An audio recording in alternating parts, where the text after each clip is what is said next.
The following is a special presentation of TNN Motorsports.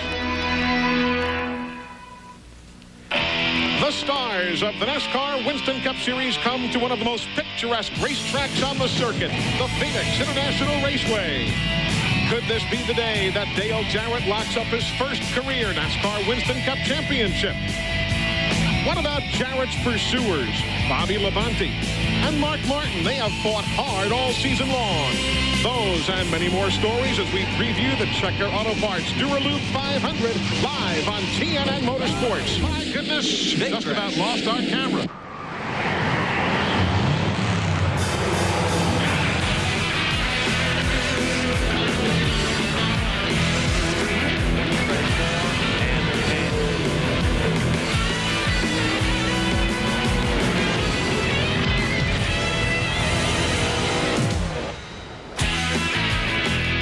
They don't make days any nicer than this one. The Checker Auto Parts Dura Lube 500 coming to you from the Valley of the Sun, Phoenix, Arizona. And it's all live right here on TNN Motorsports. Hi, everybody. I'm Eli Gold. The beautiful Estrella Mountains behind us ringing this 1-mile racetrack. And we are set for what could be the continuation of championship weekend out here in the desert. Yesterday, if you're with us, you know that Dale Earnhardt Jr. clinched the 1999 NASCAR Busch Series championship. And should things happen in just the right fashion today, Dale Jarrett could grab the Winston Cup championship. Now, for all of that to happen, Buddy Baker, you've got to have the right race car. And on a flat, slick racetrack, you got to really hit the balance just right. Absolutely. You have to have the back where it gets great traction. The front has to have good downforce so the car turns in the center of the corner. And you have to be very responsive. When you get back in the throttle, you can't just jump back in it. It takes a lot of finesse to get around this track. A lot of things I love about Phoenix. Of course, the setting is beautiful. But Dick Berggren, I also like the fact that we've seen guys win here from as far back as 29th starting spot. Yeah, and 17th and 19th and 21st. What we've never seen is someone to win this race starting in the front row. In the last 2 years, 9 of the top 10 finishers have finished better than they started. Oh, yeah, we're going to see some passing today. That always happens, but certainly, as per usual, the stories of this day are unfolding in the garage and on pit road. Even as we speak, let's go downstairs. Glenn Jarrett. Well, thanks, Eli. One of the main things I found in the garage area this morning was concern about the fact that happy hour yesterday was held before the NASCAR Busch Series race rather than after. A lot of the guys, or none of the guys, have gotten to look at the racetrack after a race and after traffic was on it. So there was a lot of thrashing, a lot of changing going on in the garage area this morning. A lot of guys anticipating a hot, slick racetrack here today at Phoenix. Here's Ralph Shaheen. Glenn, the big story this week was that the Rainbow Warriors, the over-the-wall gang for Jeff Gordon, have announced that next year they will go over the wall for Dale Jarrett instead. Well, that story has continued here this week. Barry Muse, the regular jackman for Jeff Gordon, will not be jacking the car today or reportedly for the rest of the season. Instead, Chris Anderson will now be the jackman for the 24 car. Steve Burns. Hey, thanks, Ralph. As Eli said at the top of the show, Dale Jarrett is closing in on his first NASCAR Winston Cup championship. It's been a long season for Dale. 10 months, 31 races, and 12,000 miles of racing. And Dale Jarrett is focused on his goal of winning that championship. Early in his career in 1991, he led this race in the Wood Brothers number 21. But bad luck. The motor went up and he blew his motor. But in 1997, Dale Jarrett broke into victory lane here in Charlotte. It was a big relief for him when that 88 came into victory lane. But last year, he had to be helped from the car. He had a gallbladder going bad. He was relieved by Michael Waltrip. Now, his statistics on this racetrack, 11 starts. You see that win from 1997. His average finish here is 18th, but it's much better if you take out his finish of 32nd last year. Dale Jarrett began his Winston Cup career in 1984, but it took until 1991 for Dale to get his first career win, beating the late, great Davey Allison by just inches at Michigan. He won the biggest stock car race in history, the Daytona 500, for the first time in 1993 while driving for Joe Gibbs. In 1997, he rolled into Atlanta with his best shot at the title. He raced hard to a second-place finish, but came up short as Jeff Gordon won his second Winston Cup title. Now, if you take a look at the graphic, you can see that in the early stages of Dale's career, not only was he struggling to be a championship contender, but he was struggling to find race victories. Then he moved to Robert Yates Racing, and once he got in the wheel of the 88, that is when Dale Jarrett became a championship contender. Robert Yates was certainly on the mark when he formed the number 88 team for Dale Jarrett in 1996. And he showed even more foresight by giving Todd Parrott his first chance at being a Winston Cup crew chief. Robert and Todd have assembled an impressive and successful group of team members. But the instant communication and chemistry between Dale Jarrett and Todd Parrott has been the biggest reason for their success. And one of the primary reasons the number 88 team is on the verge of a championship. Well, Dale, you've come to Phoenix U. You got a great starting position. What do you have to do today? Just the same things we've done all year long. Stay out of trouble, make the right calls in the pits. And the biggest thing is we want to win this race, but if we can't win, we need to be in the top 5. And, that will give us a pretty good shot at going to Homestead and trying to wrap this thing up. Eli, he has a great track record here at Phoenix. He certainly does. A man who knows his way around those flat tracks. And look at the comparison, folks. Should Dale win the title this year at the age of 42, he would certainly be the oldest driver to do so in recent times. And look at how many seasons it's taken. He'll appreciate it a whole lot more, one would have to assume, should he grab the title in this, his 13th year on the circuit. When we come back to the Valley of the Sun, Dale Earnhardt, Mark Martin, Bobby Labonte, and other adoring fans when we come back. TNN Motorsports live coverage of the Checker Auto Parts Dura Lube 500 preview from Phoenix is being brought to you by Castrol Syntec, the active lubricant. With 2 races to go in the 1990 season, Mark Martin held the point lead, but he barely avoided this wreck late in the race, struggled to a 10th place finish. That left the door open for Dale Earnhardt, who led the final 272 laps en route to the victory. It gave the man in black the point lead and ultimately the championship. And Dale Earnhardt has finished in the top 5 3 of the last 4 races here at Phoenix. What about today, champ? What kind of a car you got? I don't know. We qualified pretty decent, but my race setup's not been that great in practice. So we made some more mystery changes, sort of like we did at Martinsville, and maybe she'll come out right. It's the same car I had up there. We just sort of struggling with it, but I think we've maybe got a handle on it. All right, best of luck today. And Eli, Dale Earnhardt will start 14th. Every time he says that kind of stuff, we interview him in Victory Lane. Look out. Then there's the story of Mark Martin again this year. And, Ralph, you can certainly comment on this. It looks as though it's going to be another season of close but no championship for the man from Arkansas. Mark Martin is a perennial preseason favorite to win the Winston Cup title.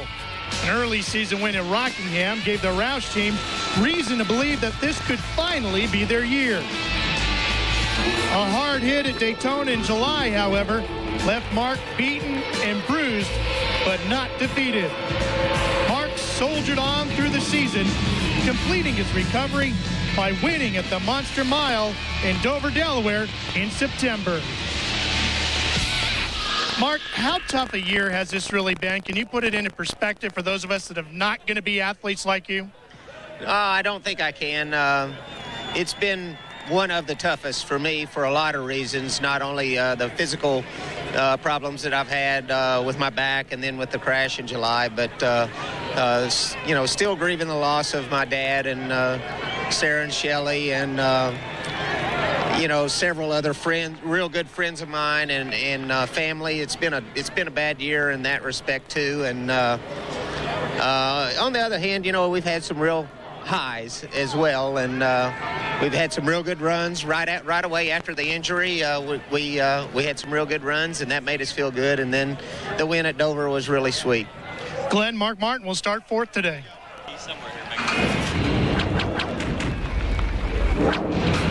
Bobby Labonte has truly risen to the rank of stardom in 1999. We saw him conquer a tough field and the Monster Mile at Dover on TNN last June for his first trip to Victory Lane this year.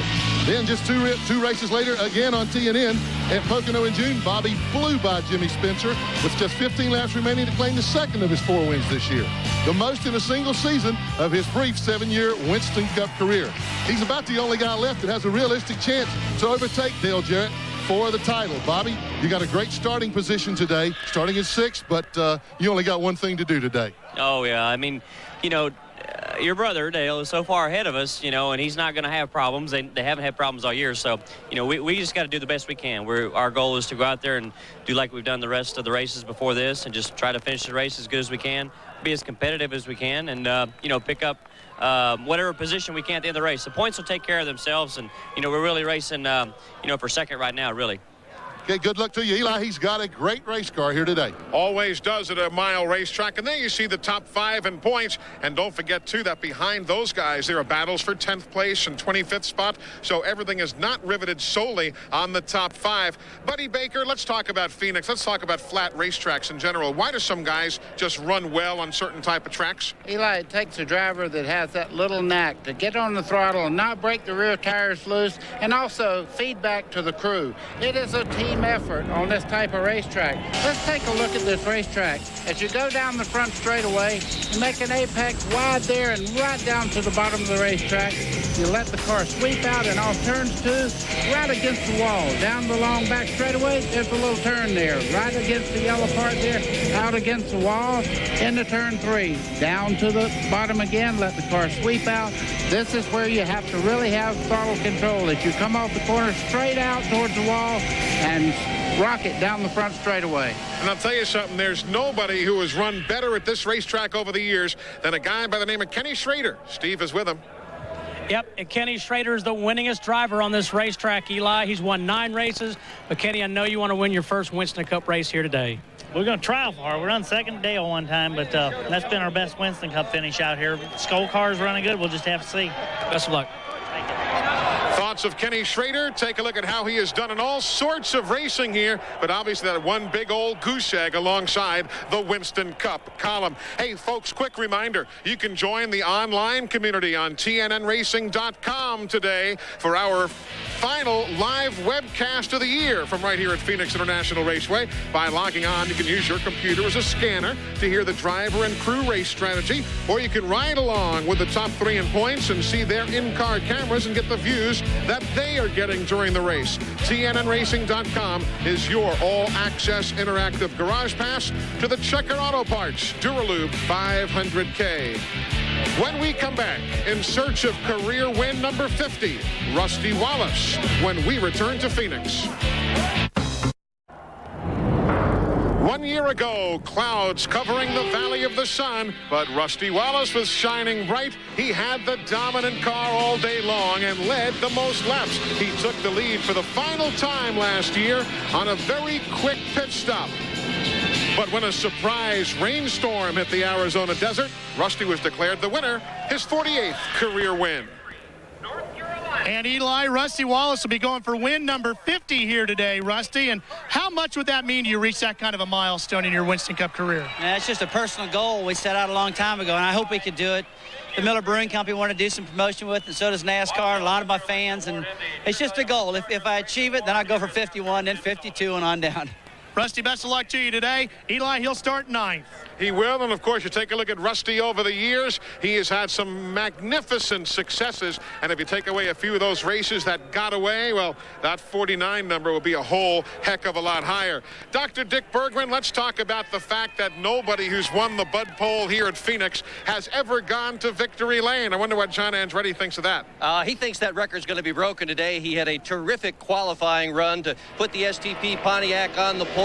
Even though he said the lap wasn't the best lap he could possibly have run, it was the fastest since he has gotten here so far. This is the car he won Martinsville with. He's got a good shot at winning the race today, Eli. Glenn Jarrett, you talk about a week of mixed emotions, though. Certainly the case for John Andretti. Yeah, Eli, it's been a roller coaster week for John. His paternal grandfather passed away earlier this week. And, John, I know you've got mixed emotions going into this race today. Well, it's a big day for us, obviously, because the whole family's obviously together watching, and we've got a lot to think about and reflect on, and no matter where we finish, I mean, it meant a lot on Friday, and it meant a lot to my dad, it meant a lot to my family, it meant a lot to me. Best of luck to you today. Eli, that number 43 STP Pontiac is always strong here at Phoenix. They really are, but take a look again at how all the pole sitters have done here at Phoenix over the years. Look at that last number. 13.5, the average finish. Sometimes it just doesn't pay to be the first in class, but then again, today might be the day when all of those numbers change around. Next up on our preview from Phoenix, Ricky Rudd and the Rookies. No, it's not a rock group. It's two stories as soon as we come back. In 1995, young Jeff Gordon came to Phoenix hoping to lock up his first NASCAR Winston Cup championship. And with his fifth-place finish, he took an insurmountable lead into the season finale in Atlanta. As to the race, though, it was Ricky Rudd earning his annual victory, extending his streak of consecutive seasons with at least one win to 13. The year was 1995. Welcome back to Phoenix. You know, this year, everybody's been talking about Tony Stewart. Not only is he going to clinch Rookie of the Year honors, but he'll do it with the top 5 in point standings, so it seems. But Steve Burns, I think if we think Tony Stewart's showing this year is something, I'm looking forward to next year's rookie battle. And Eli, it should be an impressive crop of rookie talent in the year 2000, led by Dale Earnhardt Jr. He made his Winston Cup debut in Charlotte and has a best finish of 10th this year at Richmond. And Matt Kenseth will also join that field. He'll get help from Jack Roush and Mark Martin. Matt had an impressive top 5 Winston Cup finish at Dover in September. And don't overlook Dave Blaney. He'll be driving for Bill Davis, and he'll be a teammate to Ward Burton. And Eli, as you said, the most impressive rookie of this year and certainly of many years. Tony Stewart, what was the biggest thing you had to learn this year? Everything. I mean, from dealing with the fans and dealing with the sponsors and the press and, driving the cars. It's just a lot to digest in 1 year. I mean, we've had an unbelievable rookie season, and, Stu to Home Depot and everyone at Joe Gibbs Racing, they've done a great job this year. But, it was just a matter of, as far as on the track, it was just a matter of getting seat time. And, having Greg Zippadelli as a crew chief this year has been the biggest asset I could have asked for. His knowledge about the chassis setups have given me the freedom that when we go on the track the first time, I'm immediately comfortable with the way the car is driving, and it allows me to be able to go out and, try different things on the racetrack and try different lines and have the flexibility and the freedom just to learn. So, having Greg's been the biggest part of it so far. Well, you've done a pretty good job yourself. Congratulations. Thank you. Tony Stewart, a fine rookie. Compare how he has done this year to the other great rookies over the last number of years, and you see he has just blown them away with wins and the final point position. And as per usual, Tony Stewart's also just a racing fan. Where was he on Wednesday of this week? He was with everybody else over the Las Vegas Motor Speedway watching the season finale for the Pennzoil World of Outlaws. So you can't keep the man away from the racetrack. Obviously, the sun is shining brightly now. Temperatures crawling up to near 80 degrees. But this morning, as the sun was just peeking over the horizon, the Dawn Patrol was busy in the garage with Dick Berggren. As dawn broke over the garage area at Phoenix this morning, crews were placing their bets as to what this racetrack will be like at the end of the event. Jeff Thousand, chassis specialist for Rusty Wallace, is betting on a tight racetrack and is setting his car up in accordance. The number 99 of Jeff Burton, you've seen this car before. This is the same one that went for 38th to 1st at New Hampshire. The number 6 of Mark Martin. They came down to 2 different setups that they like very much. They've chosen the one that's best on long runs. Takes it 20 laps to come in.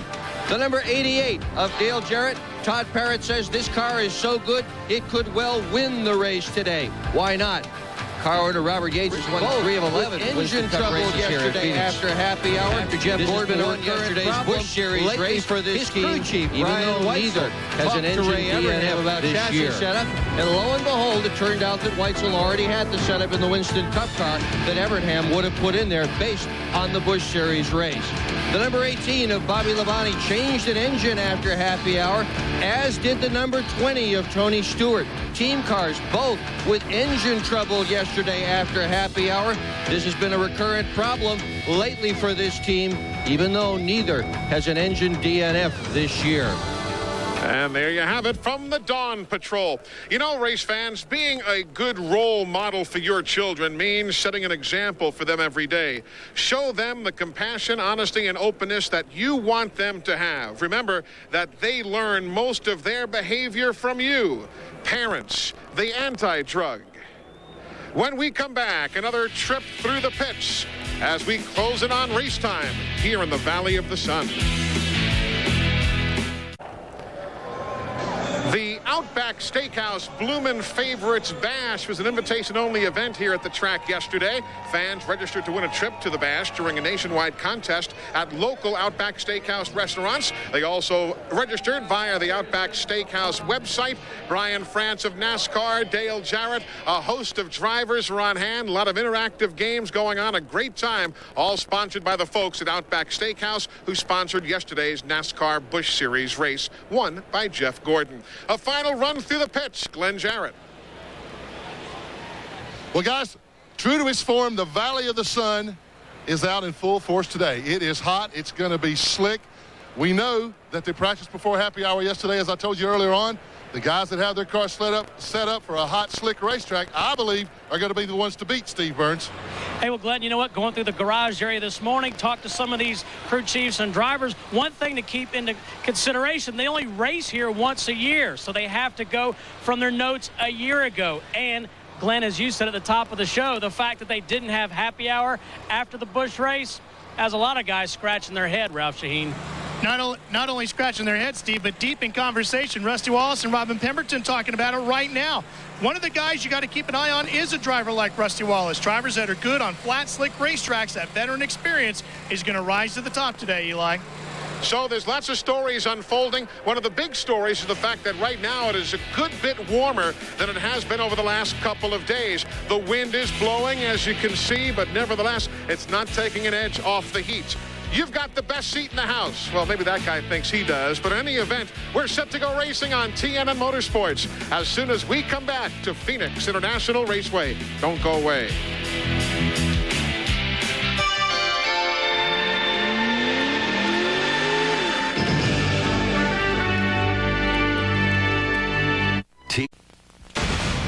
The following is a special presentation of TNN Motorsports. These hands are poised to grasp the ultimate prize in auto racing. Within their reach lies the fulfillment of a generation-old dream of glory. The culmination of an incredible team effort that begins its work before the sun itself.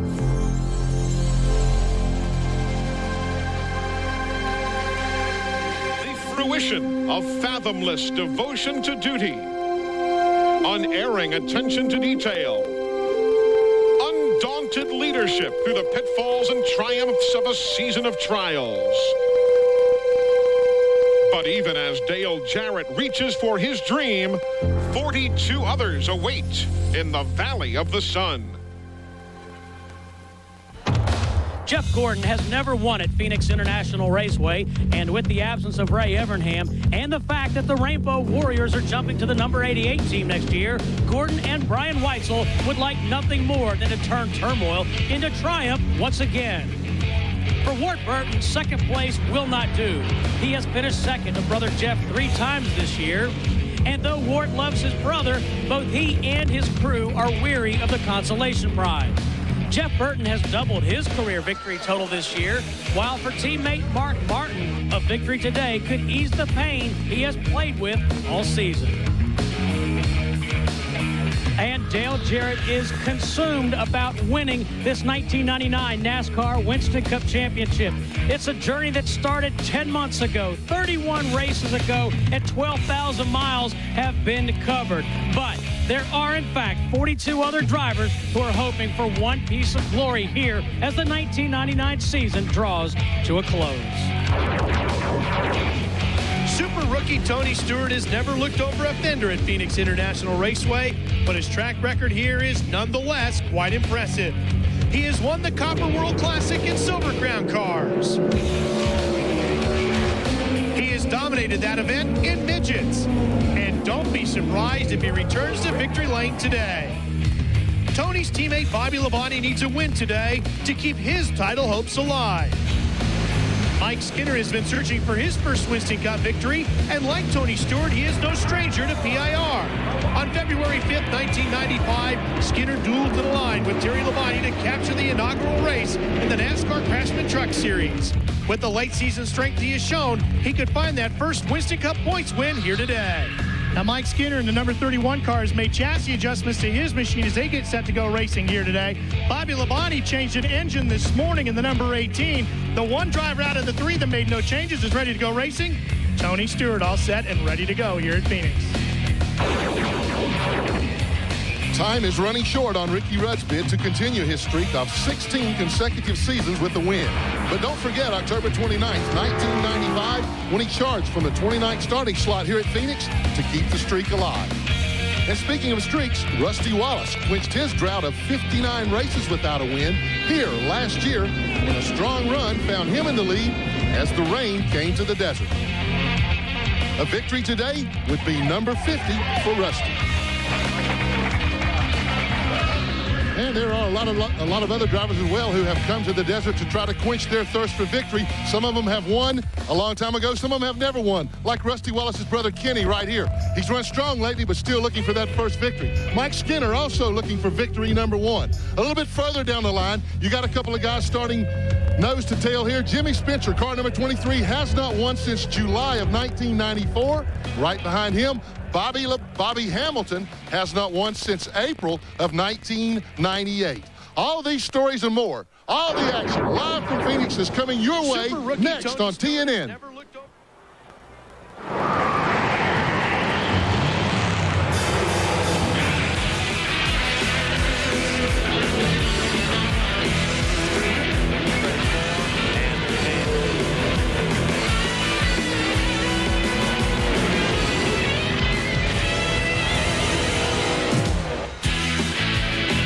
The NASCAR Winston Cup teams only come here once a year, but it's always great to come out to the desert and visit Phoenix International Raceway. And now we are set to try and put the capper on this season and potentially a championship for Dale Jarrett as the Checker Auto Parts Dura Lube 500 is here live on TNN Motorsports. Hi, everybody. I'm Eli Gold. You know, it seems as though we were just at Daytona for Speed Weeks 1999. This season just flying right by. Now only 3 races remain. And you heard from Glenn and from Ralph and Steve, and they have some important stories to share with you, but certainly the ultimate big story of this year is the chase for the NASCAR Winston Cup Championship. There's what Dale Jarrett needs to do to try and leave here today with the NASCAR Championship and not even have to worry about what happens to him in Homestead, Florida or Atlanta, Georgia. But Dick Berggren, is that likely to happen? It's really not likely to happen, but it could happen. If DJ has a great day today, if Bobby Labonte doesn't finish the race, Dale Jarrett could walk out of here with the championship. Here's the numbers. Get your calculators out. 264 points separate them. A driver can get as many as 185 points if he wins and leads the most laps. The least number of points anybody will get are 34. I'm not that good at math. Good luck.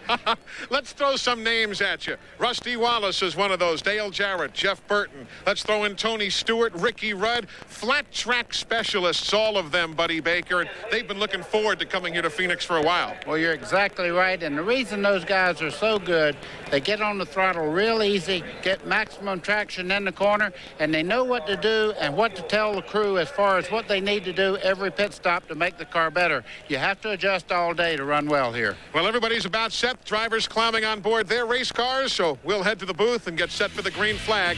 We're going racing in Phoenix, Arizona. TNN Motorsports putting a capper on our schedule for 1999. The green when we come back. TNN Motorsports live coverage from Phoenix International Raceway is being brought to you by Haviland Formula 3 Motor Oil. Add more life to your car. By the more than 2,500 AutoZone stores across America. AutoZone, the best parts in auto parts. By Exide NASCAR Select, the official automotive battery of NASCAR. And by Ford Outfitters, no boundaries.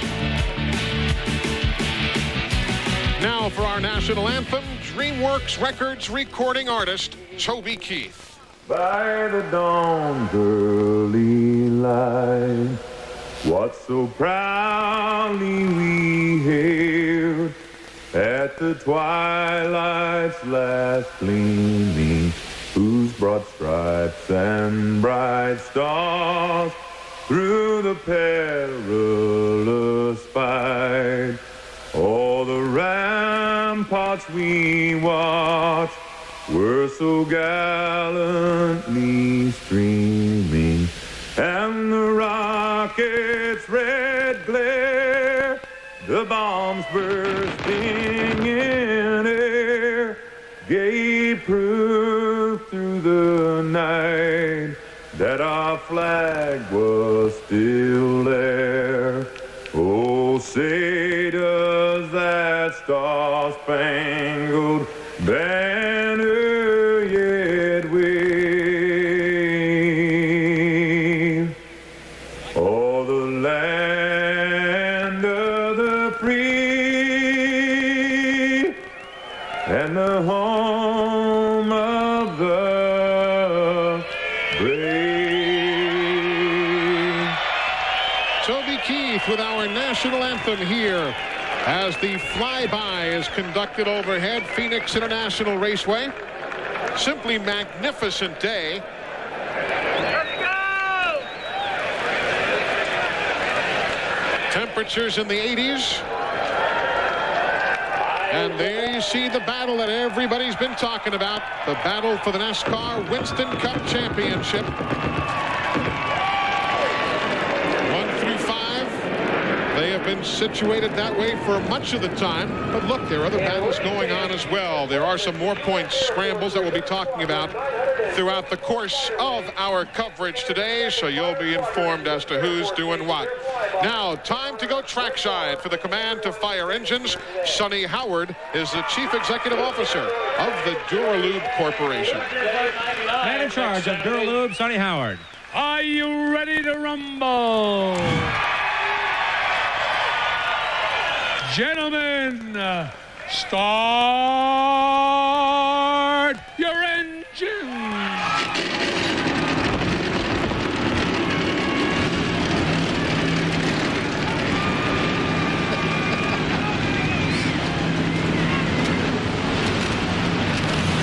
As only Sonny Howard can do it.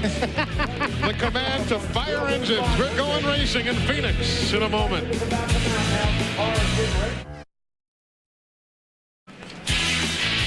Back with you. There you see the numbers that tell you what Phoenix International Raceway is all about. And, buddy, look, the corners are of different banking and really different shape. And the one thing that does not tell you is there's a direct corner in the back straightaway over there. So you're pretty much up on the wheel all the way around this racetrack. You have to be very precise or you get in a lot of trouble here in a hurry. Now the AutoZone prep for the race brought to you by the more than 2,500 AutoZone stores across America. AutoZone, the best parts in auto parts. This racetrack measures 1 mile, 500 kilometers is, as you see, 312 laps.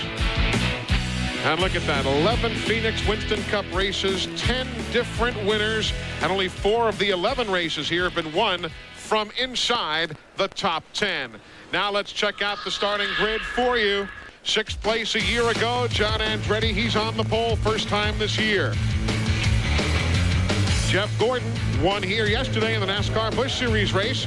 Jeffrey Bodine and Mark Martin, who won here in 1993. Dale Jarrett won here in 97.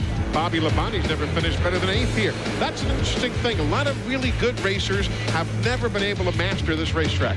Well, it's a tough place, and as well, this is the first time ever that we have seen the Busch Series run here, so they've only come here 1 time a year, and even the veterans have found this a very difficult course. Tony Stewart's run here in open wheel competition. Kenny Wallace, couple of top 5s in the last 4 races. Dale Earnhardt, the 1990 winner here, and he's got 3 wins already in 1999. Other fellows, you heard Glenn talk about Jimmy Spencer a while ago. And there's old Bobby Hamilton, buddy. We talked about some guys who like racetracks. Bobby just hates flat tracks and keeps running well at it. And absolutely, just what you said. He says he don't like them, but boy, he's a good chassis man. You know he can build these race cars from the ground up, so that's why he's so good. He knows what it takes to make them work. David Green, Brett Bodine, 23rd and 24th, respectively. Steve Park Well, he's picked up 14 points in the standings in the second half of the season, Park has. He's had a much better second half than the first half. Wait till he gets into year 2000. You're really going to see him shine. I hope Darrell gets another picture for next year. That Band-Aid across the nose, I don't know. It just takes something away from him. What do you think? I respectfully choose not to comment because he can come up here and beat me up. There you see Jerry Nadeau, new paint scheme for Jeremy Mayfield. You get a better look at it as our day continues. And the remainder of the field on through those who have gained entry into today's starting lineup by virtue of provisional starting spots. Michael Waltrip didn't qualify here a year ago. He's in on the provisional. Stacy Compton for the NASCAR Craftsman Truck Series. Moving into NASCAR Winston Cup, and there is Derek Cope. One driver failing to qualify, and that is Mike Wallace, who could not come up with the speed to make the starting field here at Phoenix International Raceway. We've got 8 different teams giving us a ride around the racetrack today. Robert Presley from 33rd starting spot. We've got Bill Elliott and the McDonald's team giving us a lift around. There they are on the back straightaway through that little dog leg Buddy was telling me about. Kenny Irwin. New paint scheme for the Texaco Hamilton Ford. We'll show you that a bit later on. The Exide machine. Jeff Burton. Tony Stewart will give us a look forward and backwards today. Bobby Labonte allowing us to peer in. Dale Jarrett, the point leader. And Mark Martin trying to chase him down as we get set to go racing. Glad you're tuned in here from Phoenix, Arizona on a beautiful day.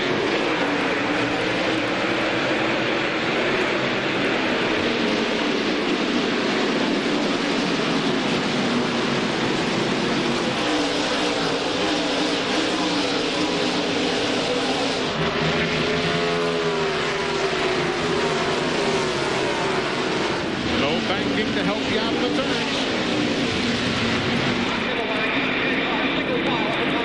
John Andretti. And the Midas wall camera brought to you by Midas. Go safely. Go Midas. We'll have those cameras around the racetrack for you. Andretti leading. And remember, as we ride with Dale Jarrett now, the fact that our race leader, Andretti, has finished here in the last 3 years, or more appropriately, the 43 car in the last 3 years, has won the race, finished 3rd, and finished 6th. Eli, what a war we have right here. The 2 car there, of course, is Rusty Wallace. There goes the Dale Earnhardt going down in the corner. These guys right now are waiting on the air pressure to come up in the tires. They drop the air pressure for later when the tires get a little hotter. Of course, the air pressure goes up, and they'll start handling the way they want them to. Right now, they're waiting on that. The other thing they're going to wait for is their paycheck out of this event. $2.7 million in prize money, a record almost double what was paid here in '97, more than 5 times what the drivers earned when this place had its first Winston Cup race in 1988. And nearly as much as Dr. Dick Bergman makes on a per annum basis. Oh, he wishes. Well, there's a guy that's going to make that per year, the 20 car there, Tony Stewart. This guy is magnificent on this racetrack. I was out here one year when he won in the Silver Crown car. He won in the midget car, and he had never been in a super modified car. He crawls in there and finishes 2nd. Look at that 3 machine, that black car. Dale Earnhardt trying to scramble towards the front in 13th and challenging for 12th and 11th. You're right, Tony Stewart is just that good to get into a race car. But what does that other stuff mean, Dick? I mean, the fact that he's in a 1,200 or 1,500-pound car here with all sorts of horsepower, what does that mean for a big stock car on the same track? Well, interestingly, usually they say it doesn't mean much of anything. But Tony says for this particular racetrack, for Phoenix, the balance issues are about the same. And he thinks that some of the things he learned running sprint cars, midgets, Indy cars, super modifieds here, actually is going to help him this afternoon. Eli, Dale Earnhardt would like for these 2 guys to quit running side by side so he can make a challenge toward the front. He's kind of pinned in right now as Kenny Wallace and Stewart are fighting it out. He's got nowhere to go. He's going back and forth trying to find a hole to get by. Glenn Earnhardt looks like he's faster in that group than the other guys. Yeah, Eli, when they started this race, it was a total crapshoot. I talked to Kevin Hamlin, the crew chief, earlier this morning. They changed everything under that car except the left rear spring. All the chassis components, they just were not satisfied yesterday after happy hour. He said we're either going to be real good or we're going to be terrible. We'll know pretty quick. Looks like they made the right changes. And you see already the car's sliding a little bit, skating around. Yeah, and his chrome horn's working pretty good, too. He gets Stewart a little shot there to let him know I'm here. Don't pull over. And Kenny Wallace just got a little nudge, too. Earnhardt's definitely on the move. Here he goes around Stewart in the 20. Inside of the 55, Kenny Wallace. Different paint scheme than you're used to seeing for Kenny. And Earnhardt finally makes those passes, so he's up to 11th spot now. Kenny Wallace is running the best race car he's got in the stable. That's the same car he finished second with at New Hampshire. That's his career best. He also finished fifth in that car at Martinsville Speedway. Here's Jeff Burton riding with him right now. Back in 15th spot. Yeah, he won't be there long. He's the type of guy that goes faster and faster as they go along. He sets his car up for long runs. So you can see he's starting to move towards the front now. Just underway, 8 laps into the race that goes 312 laps, 500 kilometers. Take a look at what happened moments ago. Little action involving Mike Skinner. There you see he and Wally Dallenbach, the Lowe's and Bud cars bumping into the corner. Now that probably had a little something to do with something on the back straightaway, and that was just a little return there. Outside groove doesn't necessarily work. Let's see if Jeff Burton's car can get the bite off the corner. Oh, yeah, this car is definitely hooked in. You can see it has good straightaway speed, too. That's the one thing that a lot of people don't realize about Burton's car. They say, boy, does he get faster as it goes along. He's got a nice power plant in that race car every week, too. Jeff Burton's in 13th spot. Meanwhile, John Andretti, who has never led at Phoenix International Raceway, has erased that blemish from his resume as he's led from the get-go. We're now 10 laps complete in the Valley of the Sun. There is the leader at Phoenix International Raceway by 1 2/10 seconds. John Andretti. Hope you've had a chance, and if not, you still have time to join the online community on TNNRacing.com for our last live webcast of the year from right here in Phoenix. By logging on, you can use your computer as a scanner, listen into the drivers and their crew chiefs. You can ride along with the top 3 guys in points, get their in-car views. TNNRacing.com, your all-access interactive garage pass to the Checker Auto Parts Dura Lube 500K. Yeah, look at that. Jeffrey Bodine, fast of the lot right now, guys. He's running in 3rd. Eli, he's had a great car all weekend. He qualified very well, and right now he's catching Gordon a little bit. Mark Martin's riding right along with him there. Pretty good race up front. All the way around, these guys are starting to find their pack that they're going to run with until they make their first pit stop. I am impressed with Mark Martin. He's just riding right behind the front group there, kind of biding his time. Of course, Dick Mark has not been off the speed charts all weekend. He has been in the top 4 in every single practice session qualifying. He has been an absolute rocket here since they unloaded that race car. We expected Mark Martin to be a factor today, and he sure is early on. Jeffrey's having a great run of that number 60 car in front of him, though. That's the same car he finished 3rd at Martinsville in. The team is really pumped for this race. They know a great, great day is just around the corner. It may be today. And there you see the 88 starting to make some moves. Yeah, and he's following right along behind the guys chasing him in the points right now, Bobby Labonte. So he's kind of keeping an eye on his competition as they go along here. Can you see the points? 371 of a lead would be enough to clinch here today. If Jarrett leads with a lead of 303 points, he would merely have to show up and start at Homestead, Florida next week, and Atlanta, Georgia in a couple weeks' time, and the championship would be his. Eli, that's like playing chess right now. He's got his competition right inside. He's about 2 car lengths back, and he's kind of in a comfort zone right there. Ricky Rudd, on the other hand, desperately wants to keep his string of wins going, and he's running very well here. And so is Jeff Burton. But right now, Steve, you got to like the way Jarrett's just taking his time early. Eli, Buddy Baker was exactly right. In fact, we just heard Todd Parrott talking to Dale, and he said, be smooth, just be easy on the brakes. Dale is reporting that the car is just just a little bit tight in the center of the corner, and otherwise the car's handling pretty well. You know, it's going to be very interesting, and granted we're still early, only 21 laps in, but it'll be interesting on a slick track on a very warm day. What happens if we don't have many cautions like yesterday in the Outback Steakhouse 200? We'll find out in a hurry who's got it and who doesn't. Yeah, we have not had a lot of cautions at this particular event the last 2 years. Right. We've just had 4 each. Overall, since 1988, we've averaged 6.45 cautions, which is exactly the number of cautions we've averaged for the entire 1999 Winston Cup season. So not many cautions recently, but this race does have a history of yellow flags flying. See that outside groove working still for Jeff Burton. Goes around Kyle Petty, as you saw moments ago. So Burton is now in 9th and has picked up 9 positions. Jeremy Mayfield on the move. Kevin LePage, Chad Little. Look at that. You had 3 Jack Roush cars in that graphic moving up to 8 or 9 positions respectively. You know, I think we're going to come down. If they keep going like you're going, the racing conditions are perfect right now. We have a little overcast over the racetrack, keeping the racing surface from getting too slick. And if they go like they're going and don't have a lot of caution, those guys will get great gas mileage, just like at Loudon. Those guys that can go that pit window, not going 90 miles, but going 100 laps here. Those are the guys you've got to keep your eyes on. And the guys who have the car set up for long runs, those who can manage to conserve their tires, so at the end of those long runs, the car is still fast relative to the others. And the guy we're riding with, Jeff Burton, back in 98, remember? 4th place from a 38th place start. How many times has he done that over the last couple of years, huh?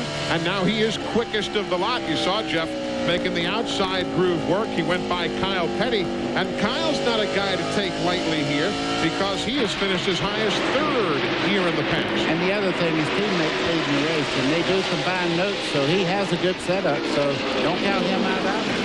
Got one more bit of information as well. Adam Petty ran the Busch Series race yesterday, so he picked up some notes from that event, which he has shared with his dad and also with John Andretti. That's 11th place on your screen now with Rusty Wallace and the man with whom you're riding, Tony Stewart.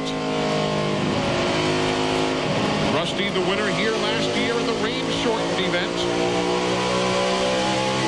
Another guy we touched on him very briefly before, as you see the battle for the 11th spot. But Rusty has won at New Hampshire, flat track, Milwaukee, flat track, the mild dirt in DuQuoin, Illinois. He was telling me he's won there, flat track. But here goes Stewart grabbing 11th spot away from Rusty. And we talked about these guys, and I think Tony Stewart is another guy. When you go to Loudon or here, any place that's a racetrack that's got this kind of corners on it, I'll tell you, he's always lightning fast, and for some reason he and his crew chief really have good notes, and the car runs well on these types of tracks. But nobody is doing it better than that man right now, the King's driver, John Andretti. Richard, your guy's up by 1 4/10 seconds. There is the race leader, John Andretti, here at the Checker Auto Parts Dura Lube 500. Hope you got a chance to log on to TNN's home on the World Wide Web, country.com. You know the slogan, your personal source for all things country. Indeed, that's the case. From race cars to country stars. Connect to country.com. Just 8/10 of a second. Just 8/10 of a second from that man back to the second place pursuer, Jeff Gordon. And interestingly, in the corner of late, Gordon has been taking a bit of a different groove than has the leader Andretti. Well, that's the one thing I've noticed about Jeff Gordon. If he can't do it right around the bottom of the racetrack, he'll try it high anywhere the car hooks up. Down in turns 1, watch him as he goes in right on the yellow line. Now watch him go way up the racetrack there where Bodine's trying to run right against the yellow line getting in the corner. And yesterday, if you were with us on the Busch Series race, remember that Jeff Gordon was set up for the longer runs, and now we're 34 laps in. That would qualify as a longer run, and hence he is quickest. Well, he better get going because Jeffrey Bodine is beginning to put a little heat on him, and the closer he gets, if Gordon has a pushing problem, which it looks like he might have right now, it's going to make it worse as he gets closer. He makes him run up the racetrack, as we see right there. Jeffrey Bodine is fixing to put some heat on Jeff Gordon.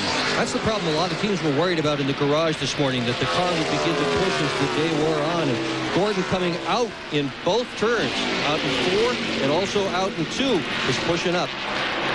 There's a 12th place battle on your screen. Dale Earnhardt in the 3, Rusty Wallace in the 2. No battle anymore. That one changed hands very, very quickly. Ralph, all of a sudden, Earnhardt's hooked up, particularly through the corners. Eli, there's 3 segments to a corner. The entrance, the center, which is also known as the apex, and the exit. Dale was having a lot of troubles in the center of the corner. The car was very tight from the center of the corner on. He adjusted his line and basically did the same thing that Jeff Gordon did. He started to move that black number 3 higher up the racetrack, and that improved his lap time. Certainly is working, as you see NASCAR timing and scoring brought to you by Napa Auto Parts. We keep America running. 27th spot on your screen right now. The 28, Kenny Irwin in the Texaco Havoline machine. Bit of a different look to that race car. Sterling Marlin in the 40. That paint scheme riding with Kenny Irwin right now, kind of reminiscent of the old hot rod paint schemes from the 50s and the 60s. I don't know if you think the same. There you see it right there. A little combination of that fiery blend of the black and the red and the yellow. It's going to have some green on it in just a second. I'm watching Chad Little, and he's all over the quarter panel of the 28 car of Kenny Irwin. Going into the corner again. Different grooves. Chad Little wants to grab 28th if he can. You're wondering how Dale Jarrett's crew is taking the pressure of running for a championship last night just before the lights went out at the garage. Todd Parrott was over working on that number 28 car, their team car, trying to help along with the chassis, make the car a bit better. Pressure? What pressure? Let's just go faster. Kenny Irwin's paint job there, promoting Havoline Formula 3 and that new Texaco Express Lube. We're seeing a lot of the sponsors now starting to do that with new paint schemes late in the season. Inside of Brett Bodine. That's for 27. Ward Burton also in that mix there. You see him in that cat car there, the 22. He just moved into action here. As they were fighting it out side by side, he ran them down there. They've been trying to go 3 wide here for about 5 or 6 laps. If they make it, they're going to manage to have a crash as well. This is not a good place to run 3 wide through the corners, but there sure has been some attempts at that. Again, keeping an eye on this battle back in 27th spot. That's Ward Burton inside of the Paychex car of Brett Bodine, grabbing a spot there. All the while, the leader is at the other end of the racetrack, and he's in a bunch of traffic. John Andretti has now just 0.4 of a second of a lead. There he is in the middle there. There's John. Jeff Gordon right behind, trying to put a lap on Robert Presley, having already lapped Stacy Compton in the number 9. When these cars are hooked up like the car 43, and what's happening right now, it looks to me like Jeff Gordon's getting through traffic just a little bit better. He's closing in now. But what happens, you try to time them where you can catch them coming out of the corner. Sometimes you can't anticipate where they're going, but you can have a 10-second lead and run up behind a group of cars racing and lose that 10 seconds faster than you think. There's a view that Robert Presley wishes he didn't have from a lap down. He wishes he was running with the race leaders. Let's see what kind of numbers Robert is turning, comparing that to the lead machines, right at 8,000 RPMs. That's the brake right there. When you see that light come on, that means he's riding the brake getting into the corner. And they do use a little bit of brake here as Mark Martin goes by on the outside. Speed about 140, 150 for a little tick there. But overall, Robert is averaging only 120 miles an hour. This guy, Mark Martin, his last lap was 122 miles an hour. So that's the disparity, about 2, and Andretti 3 miles an hour different than what Robert Presley was turning. And I talked to some of the people like Mark Martin, and I said, what are you guys turning? They said almost 9,000 down the straightaway. So apparently Presley's off just a little bit. Bobby Labonte is in 5th, car 18. They're going around the 41 of Derek Cope in that Kodiak car.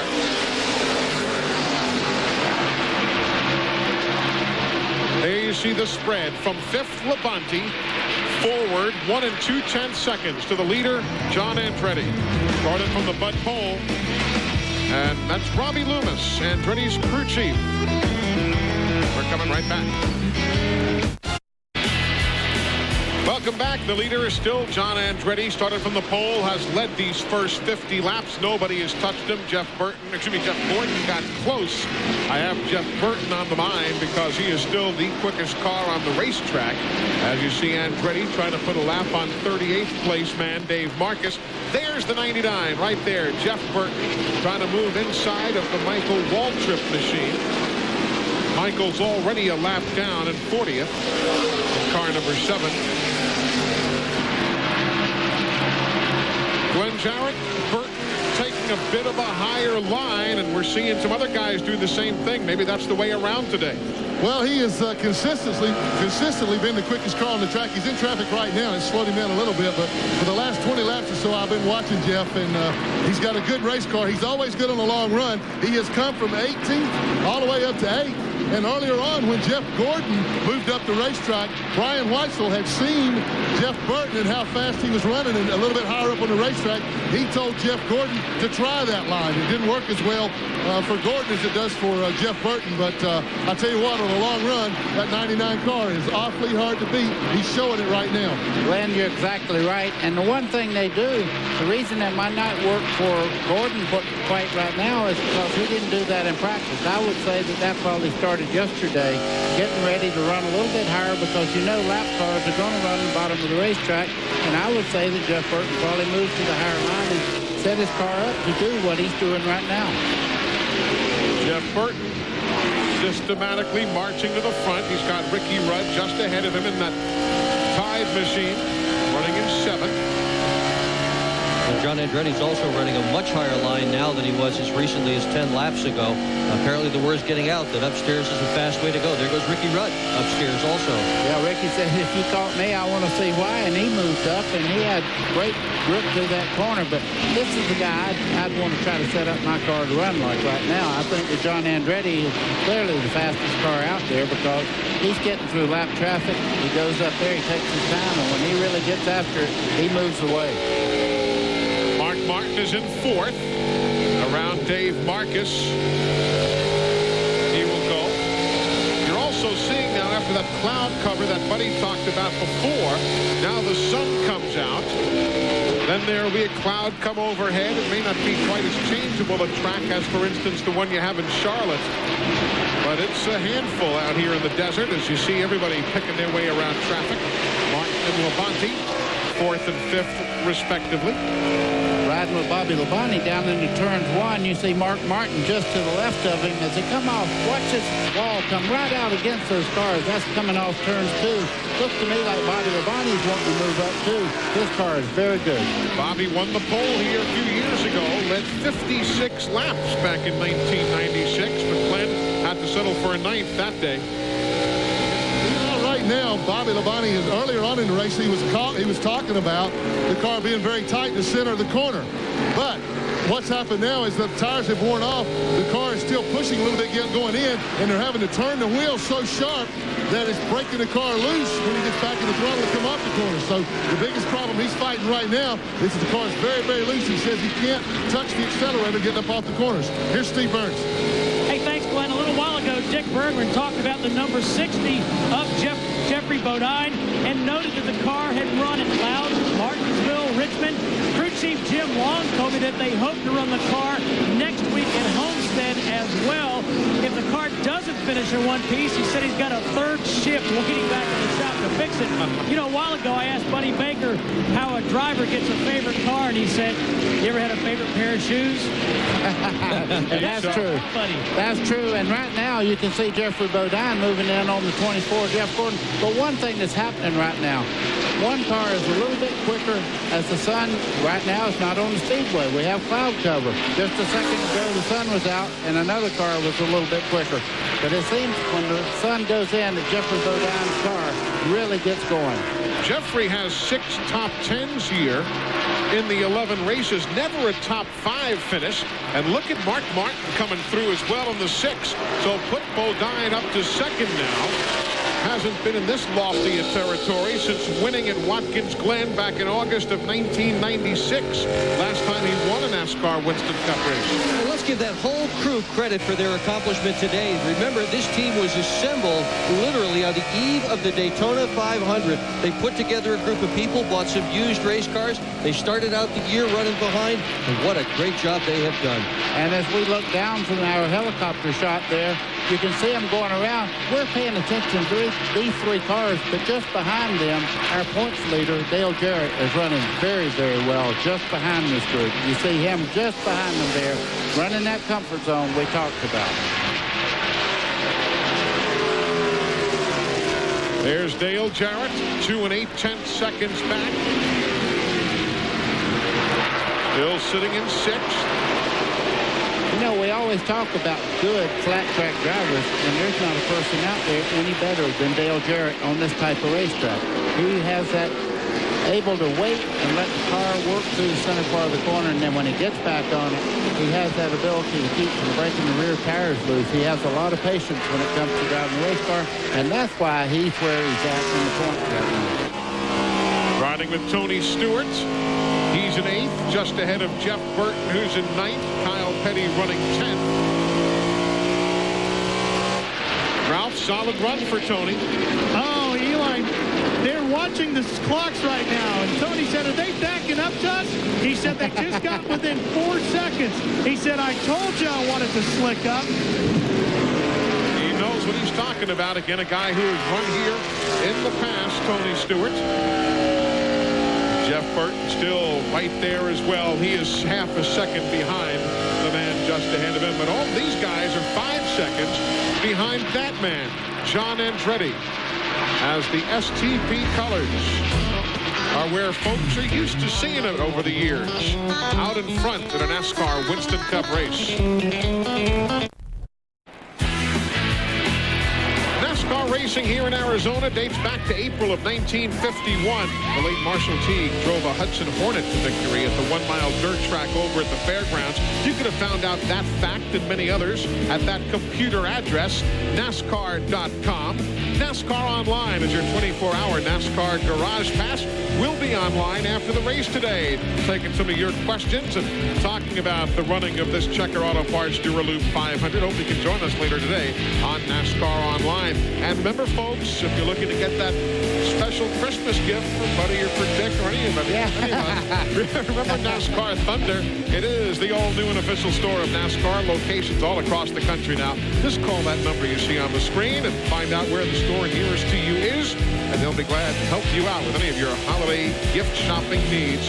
NASCAR Thunder, the official store of NASCAR.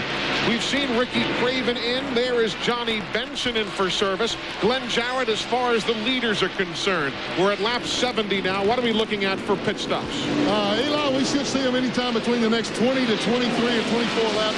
Most of the crew chiefs told me this morning that they thought they could go about 95, but they wouldn't try it that far on the very first stop because of all the caution laps or pace laps that they ran before the race started. So somewhere between lap 85 and 95, you should see most of the guys come in. The only exception, Jeffrey Bodine, Jim Long told me that they could only go 79 to 80 laps.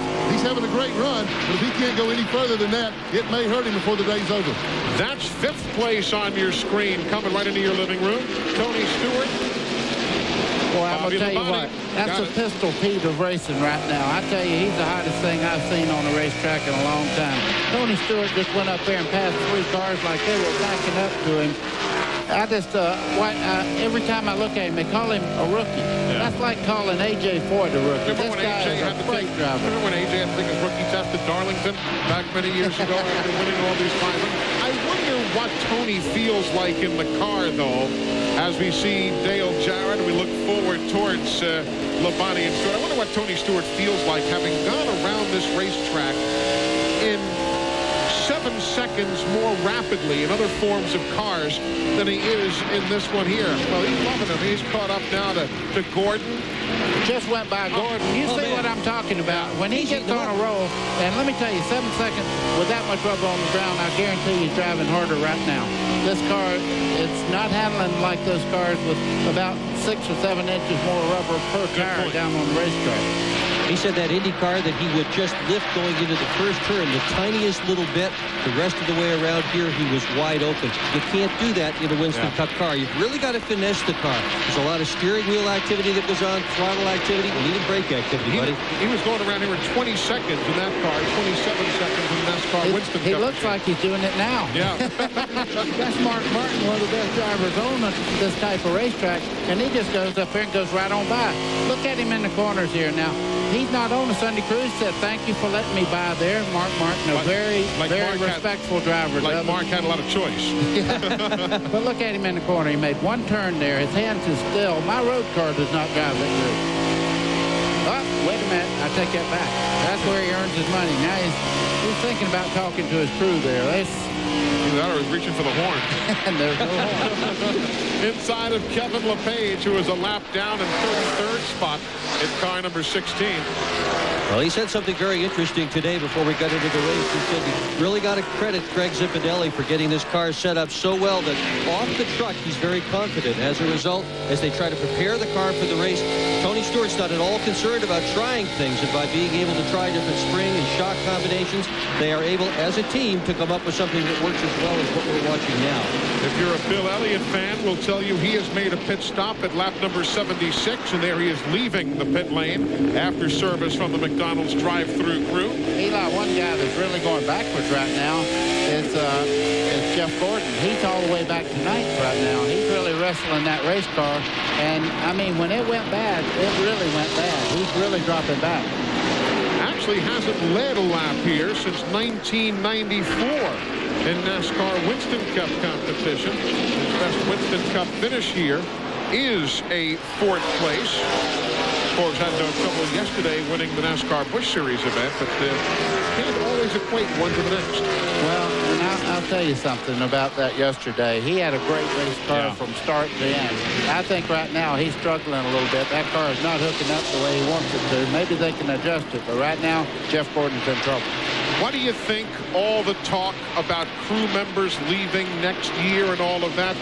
Whether we agree or disagree, we're not to judge that, but what does that do to the cohesiveness of that racing family with 3 races to go? Just the talk of guys leaving. It's almost like a hunger pang.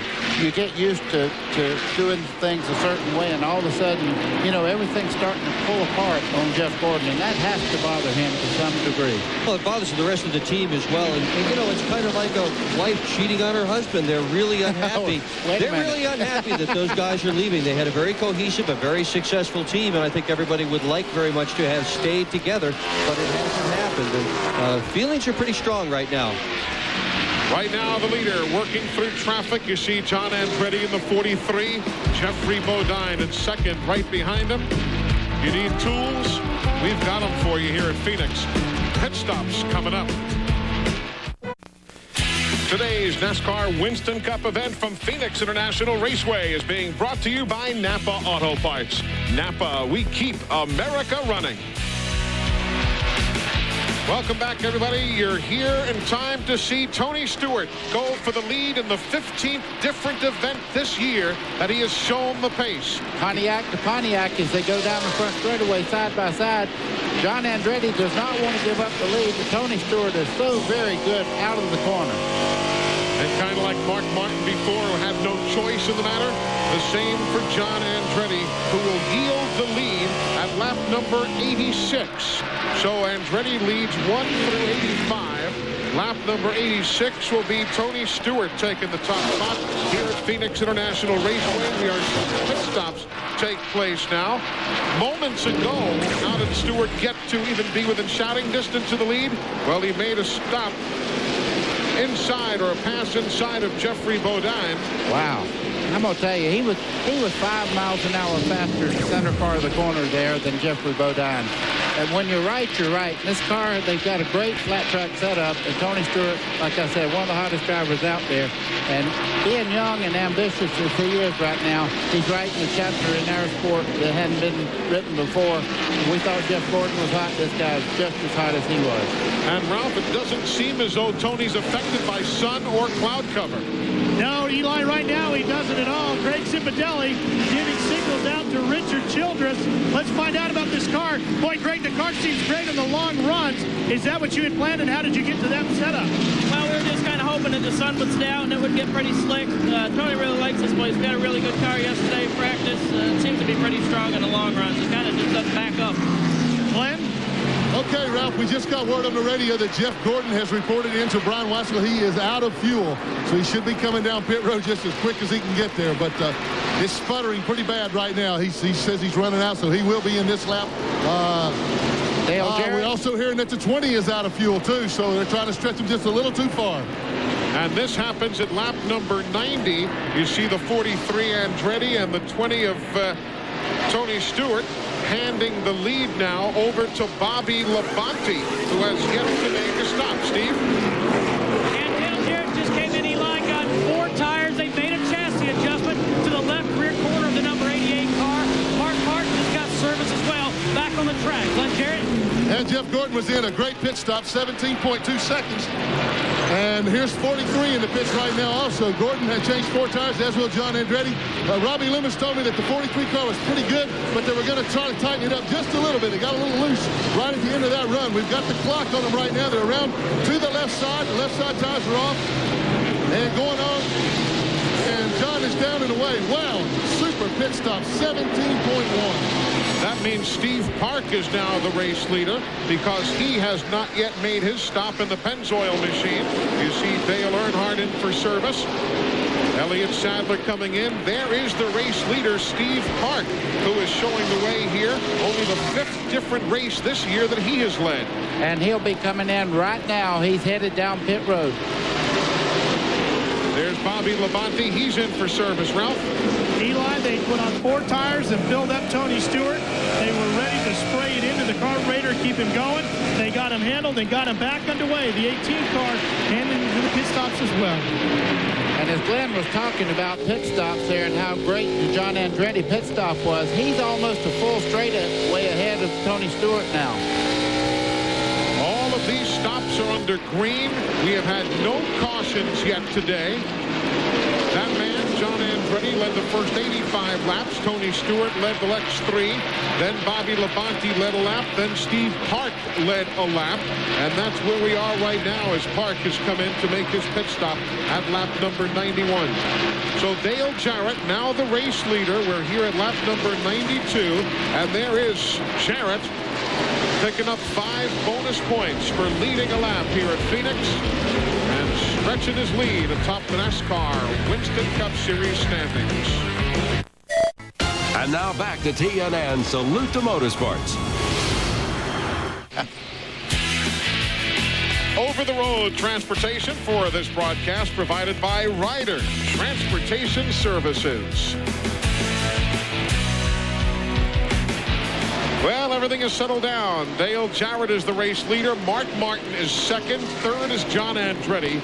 Jeff Burton is running 4th, and Jeffrey Bodine 5th. Taking you a little further back, Ricky Rudd is 6th. Bobby Labonte 7th. Kyle Petty is running 8th. 9th is Tony Stewart. Jeff Gordon is 10th. And you'll see the full rundown up there on the upper left-hand corner of the screen, so you'll know where your favorites are after that round of green flag pit stops.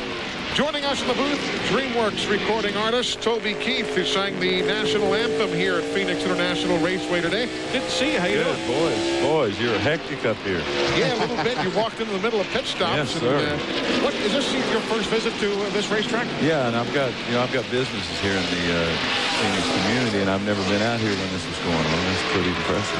How's the new album doing? I know, How Do You Like Me Now hit the stores just the other day. Yeah, it hit Tuesday. We're really expecting it to do really well, and the single's really doing good, so I can't be more happy. It's album number 6. As long as they keep letting me make music, I'm cool. I guess you have, what, 6 #1 records over the years since 1993 when you debuted. That's consistency. That kind of number in this sport gets you a championship. Oh, does it? Well, we don't have championships in our business. We just have great fans and get to make great music. So if they let me keep doing that, then I'll be happy. Well, listen, it's great having you with us, Toby. It's good to see you, and all the very best, and thanks for being part of the day here at Phoenix. All right, you guys don't blow a valve up here now. All right, guy. All right. Take care of yourself. Toby Keith joining us. And again, his new CD and the album, How Do You Like Me Now, in stores effective this past week. So check it out. It's available to you right now. Speaking of championships, as we were with Toby, there's an update on the point standings right now. 275.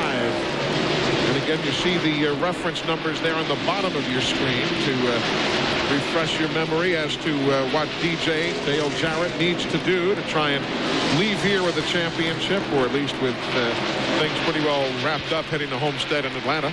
Eli is doing what he's done all year. He's raced. He's not just sitting out there riding. He's racing. He's leading this race. And that's what he told everyone in the he had a press conference here the other day, and he said, I want my guys to really be nervous. I want them to enjoy the moment, because how many people get to run for the national title? He said, I want them to be excited, and we want to race. We want to win races. We don't want to ride and win. Yeah, and he repeated what he said at Rockingham as well. He said, the only way I'm going to be sure I don't lose any points is win the race. So that has been the strategy all along. Set up to win, drive the car to win. And right now, unbelievable. Dale Jarrett has just put Terry Labonte a lap down.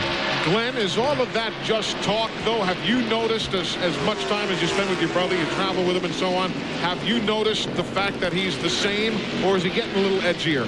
No, he's been okay, Eli. He's really handling this well. I tell you what, the things that he told the crew are pretty much true for him. We're taking a look at Jeffrey Bodine right there with the number 60 car, continuing to monitor the great day that he's having right now. He started up in the top 3. He's still in 5th place. Lost a couple of spots on that pit stop. They didn't have a bad pit stop. The other guys just had one maybe just a little bit better, but they made no changes to the car. Here's Ralph. Glenn, the 18 car was tight in the middle of the corner and loose coming off the corner, so they lowered the track bar, and they're trying to work on the forward bite of the car. And Eli, they hope to have that car sorted out now. All right, thanks a lot, Ralph. And I dare say there's plenty of time. Although you don't know, we're already 106 miles in. We've had not a single caution. So you never know. This race is just flying right by. But there's still time to tweak on those race cars. John Andretti has company now. Mark Martin must have made some air pressure adjustments on that car, because he has really picked it up. You see the 43 jump a little bit sideways as he got back in the throttle in the center of the corner. And Jeff Burton is right behind this bunch. So this is starting to pick it up. You see Mark Martin able to stay right on the yellow line. He's going to make the pass on John Andretti. Riding with Jeff Burton. He's in 4th.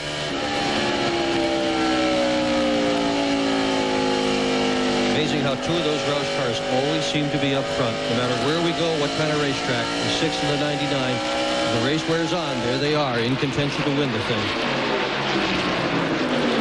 Well, and the sun, as you can see on the racetrack there, is really on the pavement now. It's going to heat up, and the cars with the great balance are going to go out front. That's what you talked about on the pre-race segment of our telecast, the balance you have to have on these cars. In the garage area, Derek Cope. There you see the Kodiak machine. They've just taken their car to the garage area as the first retiree of the afternoon. So the Kodiak team with early problems, as again we watched that 3rd and 4th place scramble with Burton getting the better of John Andretti that last time by. It's amazing. When you make the changes, sometimes it hurts you a little bit. And I think John Andretti probably made some little small changes on the chassis, and he's not getting the great grip that he had before.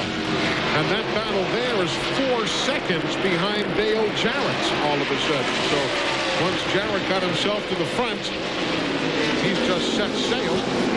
Remember the 94 Bill Elliott there. He is not on the lead lap. He's in 31st, a lap down. While the 6 Mark Martin is on the lead lap in 2nd. Kind of figured Mark was going to have a big day here. Of all the drivers in today's race, none have a better finishing average than Mark Martin. There is, however, one driver not in today's race who did even better than that, a fellow named Alan Klawicki, who had a 5.2 average finish. That's the best of anyone who has ever run at Phoenix International Raceway. Klawicki won the very first race ever held here in the Winston Cup division. And this sport sure does miss him. Lost him in a tragic airplane crash. Back in 1988, Alan was the winner here. There is Dale Jarrett. While we've got a second, want to say hello to C.C. Cunningham, been a long-time member of the TNN's family, and C.C. is in the hospital battling some health problems, and we wish wish him the very best. I want to say hello to Adele Marchant. She is the 4-year-old daughter of our executive producer, Patty Wheeler.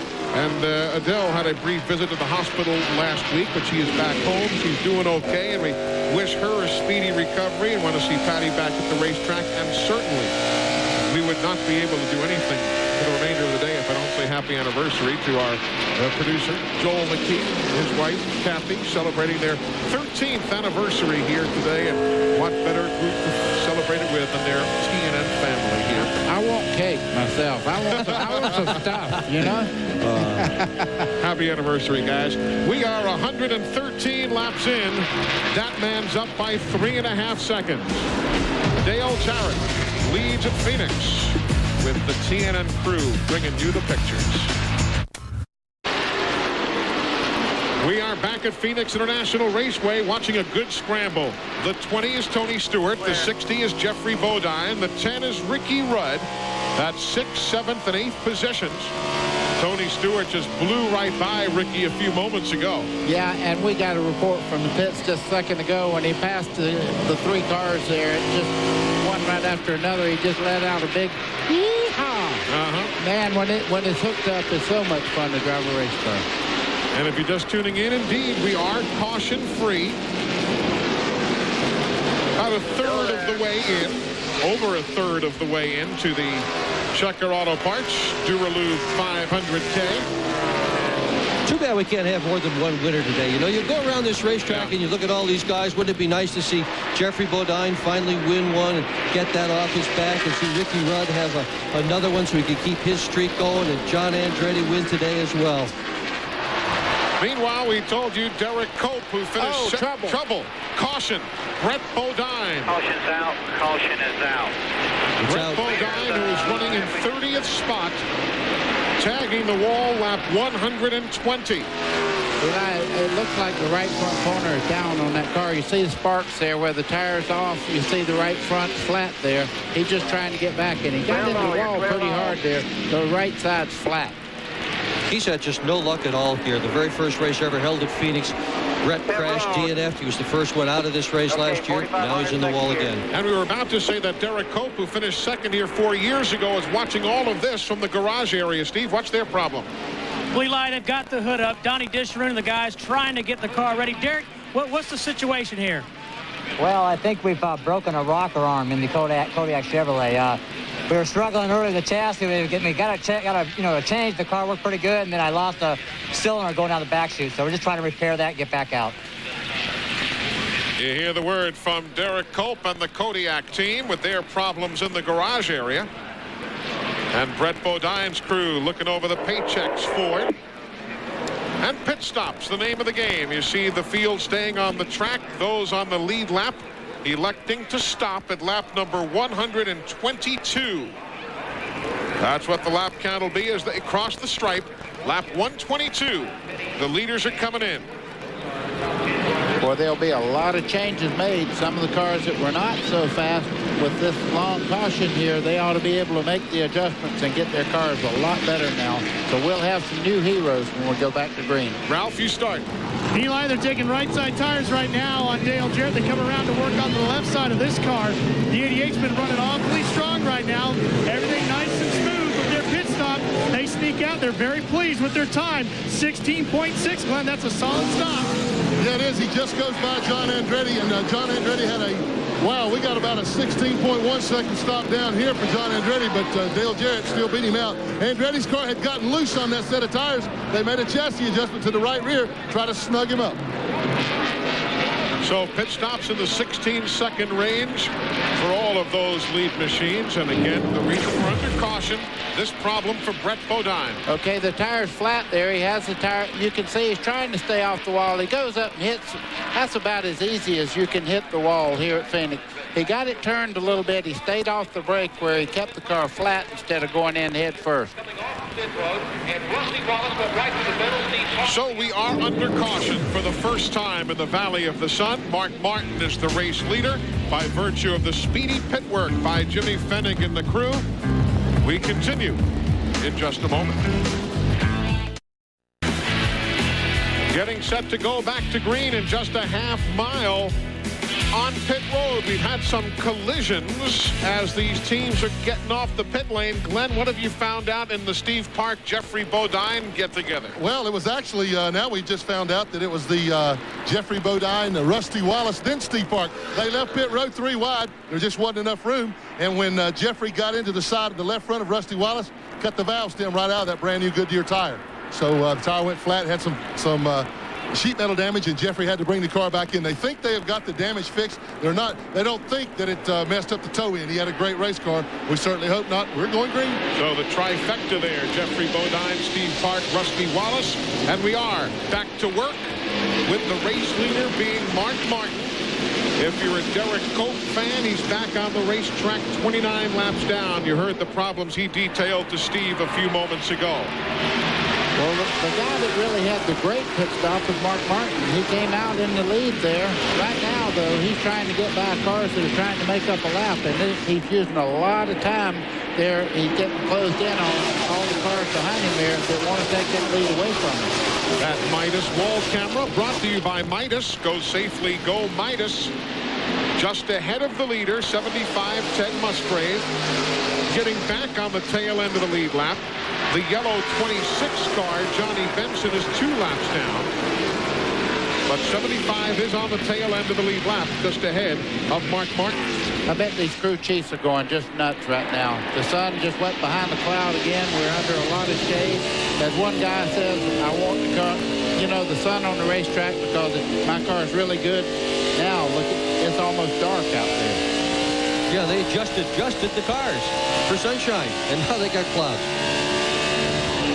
Jeffrey Bodine is back in 22nd now. Steve Park is 24th. Rusty Wallace is 25th, and the battle for the lead up front. And John Andretti, whatever they've done to that car, it looks really strong again. He was a little bit off pace before he made the stop. And Bobby Labonte now in the 18 also moving up. Jeff Burton just behind him in the 99. So there's a lot of guys going for the lead right now. Oh. Close, really close. It is so nice to see a guy going for a championship with just 3 races to go with a hammer down the way Dale Jarrett is driving this race today. This is great stuff. NASCAR timing and scoring brought to you by MCI on net. Well, MCI WorldCom, your one connection to the world. Eli, we got all the recipe for a great race right now. You see Mark Martin getting passed there by John Andretti. But Tony Stewart right behind this group right now. And look at that car work on the bottom of the racetrack as he gets under Jeff Burton as they head down the front straightaway. Let's check in on the John Andretti pit crew. Well, guys, when I was covering the pit stop, I think I told you, maybe I didn't because there was so much going on down here. But anyway, that last set of tires for John Andretti had made the car really, really loose. So when they brought him in there, Robbie Lewis had him put around a bike in the right rear car, and it really seems to have fixed the problem. So the car had just gotten a little loose. They snugged it up, and he's good to go again. Around the bike, buddy, means what for the folks who are new to NASCAR? Well, it's actually weight down on the left rear to give it more forward bite and to really tighten the car up, keep the back end from coming out. Apparently he was having a little bit of a loose problem, and they put a little more weight on the left rear so it gets more traction and kind of pushes that right front out a little. Let's look at Tony Stewart pull away. You can see it from this view from Jeff Burton looking forward, going into the corner. Burton gets there. But like on most flat tracks, the guy who can get back on the gas first is usually the guy to beat. There you see it as Stewart pulls away off the corner. Yeah, but it's like a magic wand. You don't use it up in one little twirl. You ease into the throttle. If you jump in the throttle, and just because you get back in it quick, you can break the rear wheel loose and slide off the corner instead of getting forward bite. Ralph, what's Tony Stewart's bunch saying? Eli, they really hit on the setup after that first pit stop. They had lowered the air pressure a little bit. If you remember at the start of the race, Tony wasn't as quick at the very early stages of the run. As they got past the halfway point of the fuel run, that's when the 20 car really came on strong.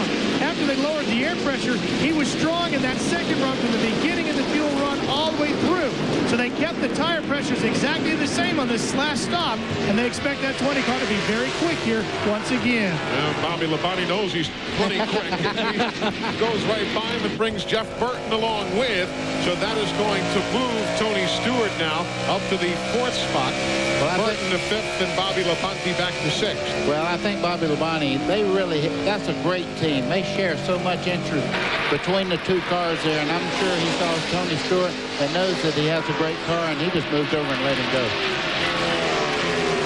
135 laps complete, and as you see, 177 to go.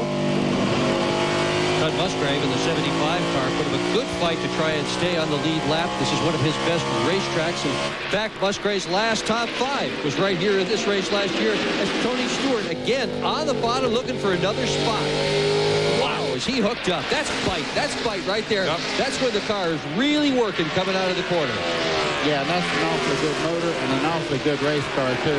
Tony Stewart's a great talent, but that race car itself is a good package. Yeah, you don't do it alone.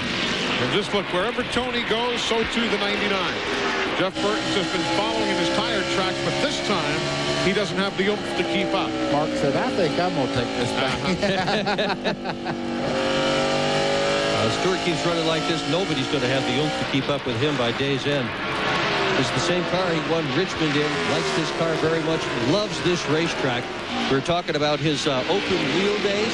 His biggest single purse when he was running the USAC sprint cars and midgets and Silver Crown cars and so forth came right here. He won $15,000 when he won a Silver Crown race. Guess what he's made so far this year in Winston Cup? $2.1 million. He's doing a little better here. It's a true story what I told before in the opening of the show. He said, hey, I watched you guys doing that USAC race last week from Memphis, and there he was. Of course, he has interest in Jason Leffler and what have you. And then he said, and then I ran into him at the World Outlaws race in Las Vegas Wednesday, and he said, well, where else would I be? It's the season finale. You may see him in more World Outlaw races as well. He's in the process of putting an outlaw team together for year 2000. Dale Jarrett leads by 7/10 of a second as the crew makes sure the pictures get to you at home from Phoenix. TNN Motorsports live coverage from Phoenix International Raceway is being brought to you by the more than 2,500 AutoZone stores across America. AutoZone, the best parts in auto parts. And by UAW GM. Assembly line to finish line. Teamwork wins.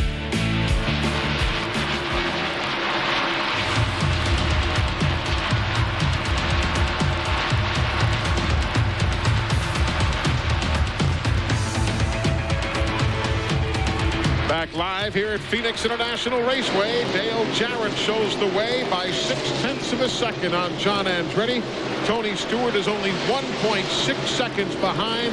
Mark Martin 3 seconds in arrears. And 5th place Bobby Labonte 5 seconds behind Dale Jarrett, who's running well and has his sights set on that head table at the Waldorf Astoria Hotel. It's been literally a dream season. Consistency, 3rd best in miles run this year. I had a crew chief for another team say on their worst day they're still at the gas pumps when the race is over. That's a compliment because to get to the gas pumps after the race you have to finish in the top 5. So they know that this car and between Dale Jarrett being a great mechanic and giving great information to Todd Terrett, that bunch, I mean, the whole group, they really work as a championship group, and that's why they're where they're at this year. Incredibly, they have only finished out of the top 20 twice all this year. And when you see a deal where you've got a team that's got the most top 5s, the most top 10s, finishing all the races, they've got just one DNF, that upside down at Daytona. That is absolutely, he's got a flat tire. He just radioed in, Dale Jarrett has a flat tire. He just called the crew. Well, let's see what happens. He is still running, but obviously Andretti closing in from the rear flank. Eli, he's got a right front going down on that car. I could see it right then. He's losing air. He's trying to go around and make it back to the pits right now, but the car is lifting just a little bit on the right side there. This is lap number 148. Those leaders who have just swapped around, and now can he get to the pit lane with Stewart there to his inside? Not going to be able to do it, so Dale Jarrett will stay on the racetrack. So Jarrett loses the lead at lap 149. Oh boy, you see the car trying to go up the hill there. He just said, definitely, I'm coming in this time. They're going to be ready for him. Todd Parrott said, sit tight, sit tight. Riding the wheel a little bit more, turning it just a tick more. Here he comes in now. He's going to make the entrance to the pit lane. Steve, unscheduled stop at lap 150. Eli, we heard that Dale may just take 2 tires on this stop so as not to lose as much track position. The crew is poised on the wall. Brad Parrott will change the rear tires. We'll take a look and see. Dale Jarrett slides into his pit stall now. They go to the right side of the number 88 of Dale Jarrett. And it looks, in fact, like they will change just right side tires on Dale Jarrett's car. Boy, that right front looked like it was Boy, up. it did to me, too. Yeah, when he come down pit road there, I tried to see it flat. Well, I've been listening to him. I've been eavesdropping on that car for about the last 4 or 5 minutes, and Dale just came on the radio. Boom! I've got a flat tire. And just before he came into the pits, he guessed it was the right front. But you know, with these radios, it's awfully difficult to tell which tire, in fact, is flat. So hopefully for this team and their fans, they've got the right tire. You see the crews on hand, the photographers from NASCAR Winston Cup scene. Okay, I seen him put a little circle around like there might have been a pinhole in that thing, and it was just leaking down a little bit. But what that does do is send Jarrett a lap down into 26th position. A costly stop at lap 150. That's why you never know in this business. That's why we run these races. John Andretti is the leader, but by that much on the 20 of Tony Stewart. Now with the new tires, you see Dale Jarrett coming back, and he will certainly get back on the lead lap because with much fresher tires, he'll zip right on by. But Steve, that tire stop was a 70-point tire stop for Dale Jarrett. He was running in 5th. When he came out, he was in 26th.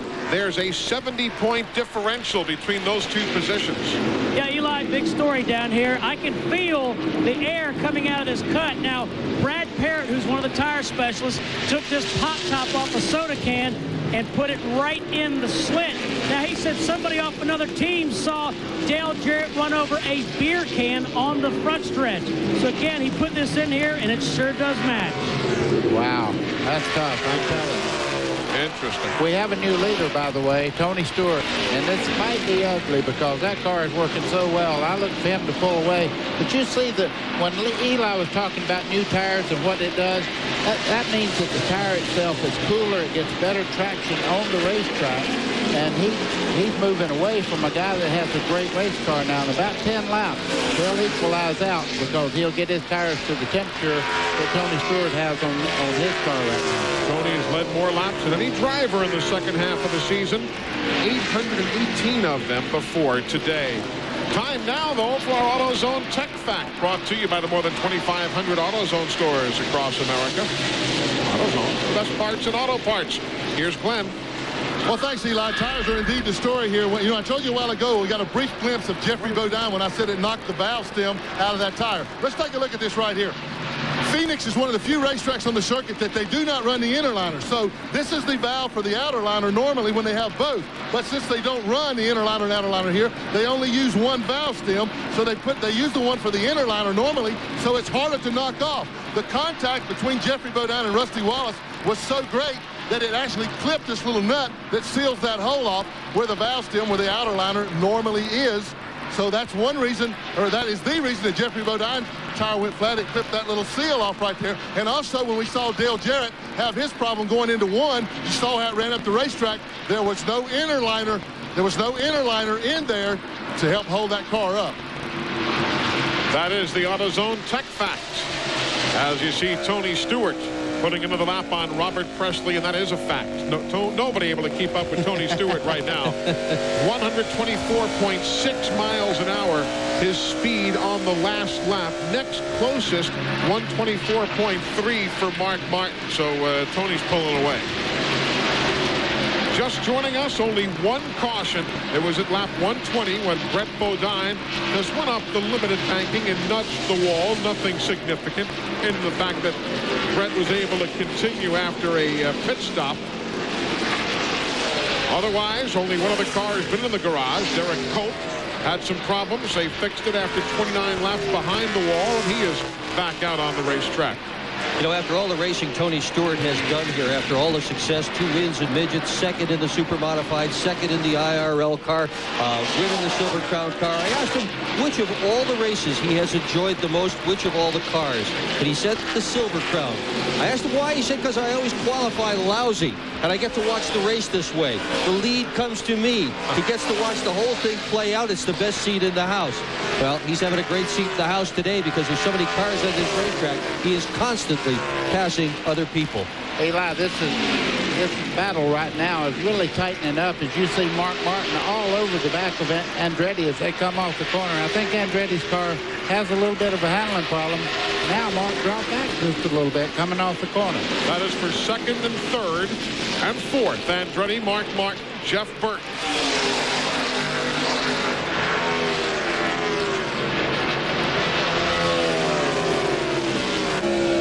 Riding with Robert Presley right here, looking forward to the Jeff Burton machine. Again, Robert Presley having been lapped 3 times today. He's running in 41st spot.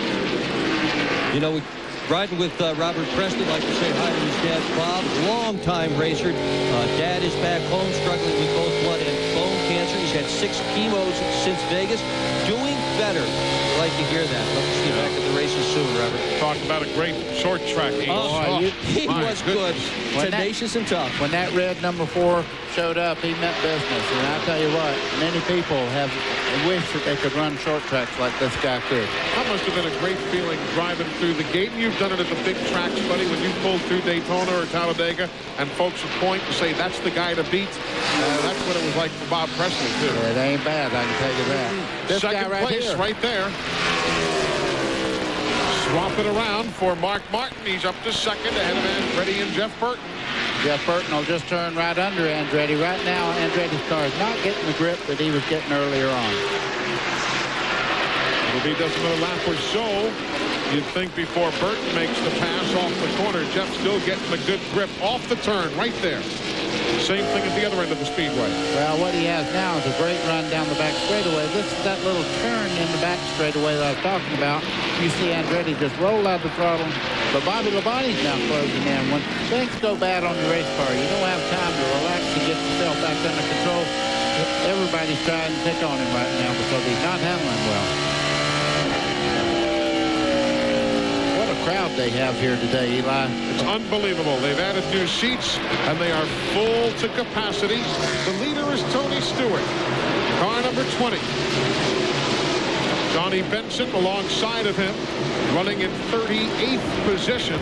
He's a couple of laps down. As the audio crew, make sure you get the sounds of NASCAR from Phoenix. And now back to TNN Salute to Motorsports. No change up front. Tony Stewart by 1 7/10 seconds is the race leader. Where is Dale Jarrett? Remember, he's on the lead lap. There he is, still a good lead distance back, but if he can find a caution flag here sometimes, he'll be able to pull right around, be very much back in the hunt as he goes around Ricky Craven. And on the speed charge, remember, with those new Goodyear Eagles, that's the big factor here. But Jarrett obviously still quickest of the lot with the new tires. Yeah, he's awfully good. You see him just knifing through there. And he's been on these tires now long enough that they're giving up some. He's got a good race car.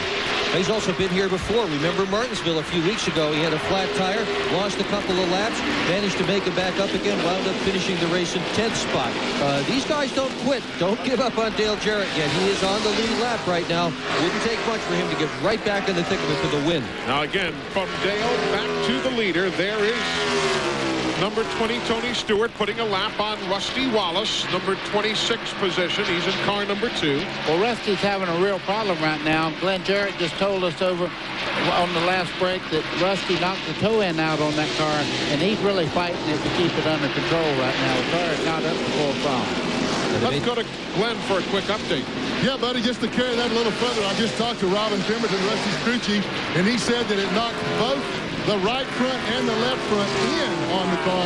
Now, if it had knocked them out a little bit, it wouldn't have been quite as bad if it towed them out too much. But it towed the things way, way in, and Rusty has got a double handful right now. Yeah, it's tough to do. No banking to help you out either. Meanwhile, got to tip our hats to that guy. Chad Little started in 39th position, and moments ago he went by Dale Earnhardt. He went by Bobby Hamilton. He's up to 10th.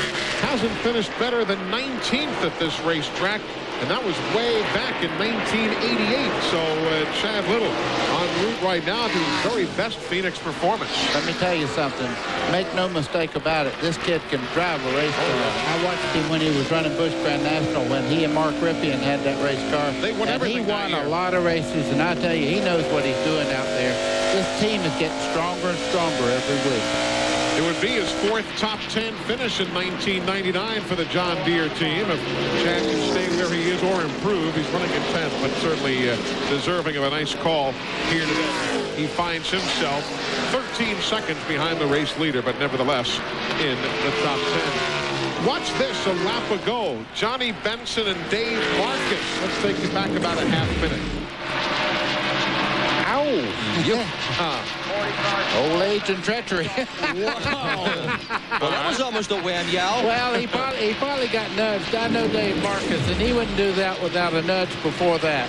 And there is smoke coming out and caution on the speedway. Sterling Marlin has smoke out of his car, and there he comes to the attention of the crew under caution. Lap 181.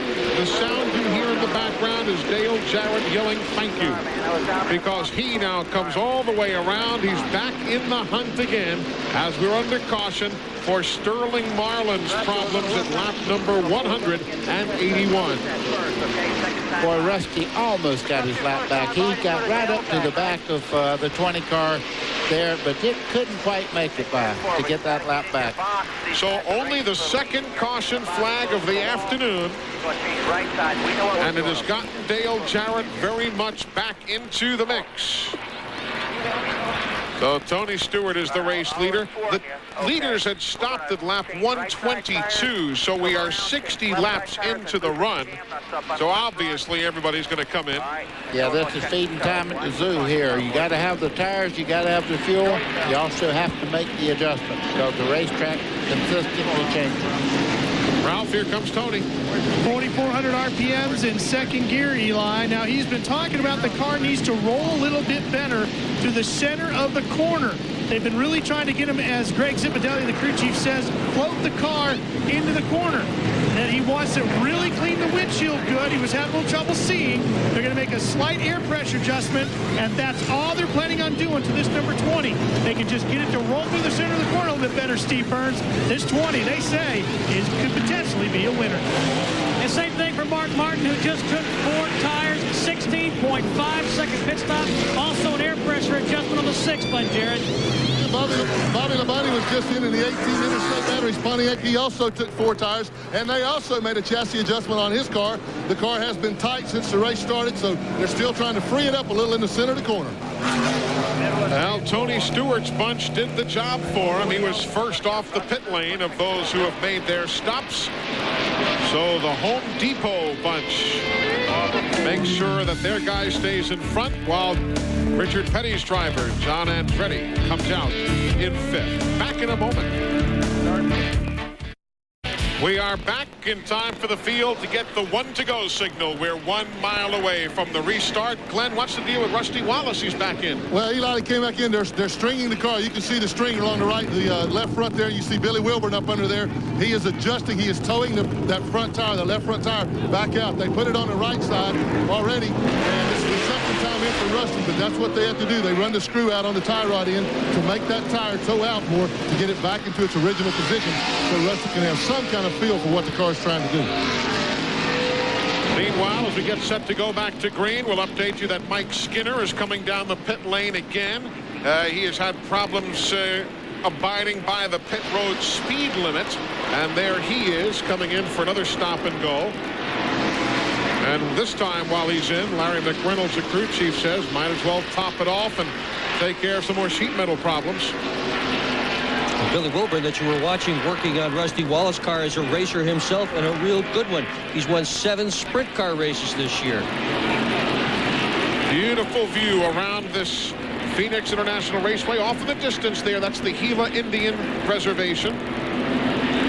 And that famous hillside there between turns 3 and 4 where thousands of fans sit for some of the best viewing at Phoenix.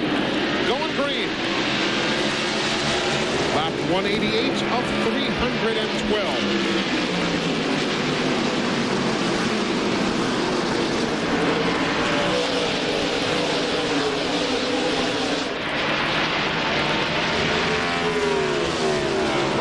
In second spot, car number 6. Again, that yellow 26 of Johnny Benson, a couple of laps down in 34th. Then you've got Jeff Burton, the 99. He's running third.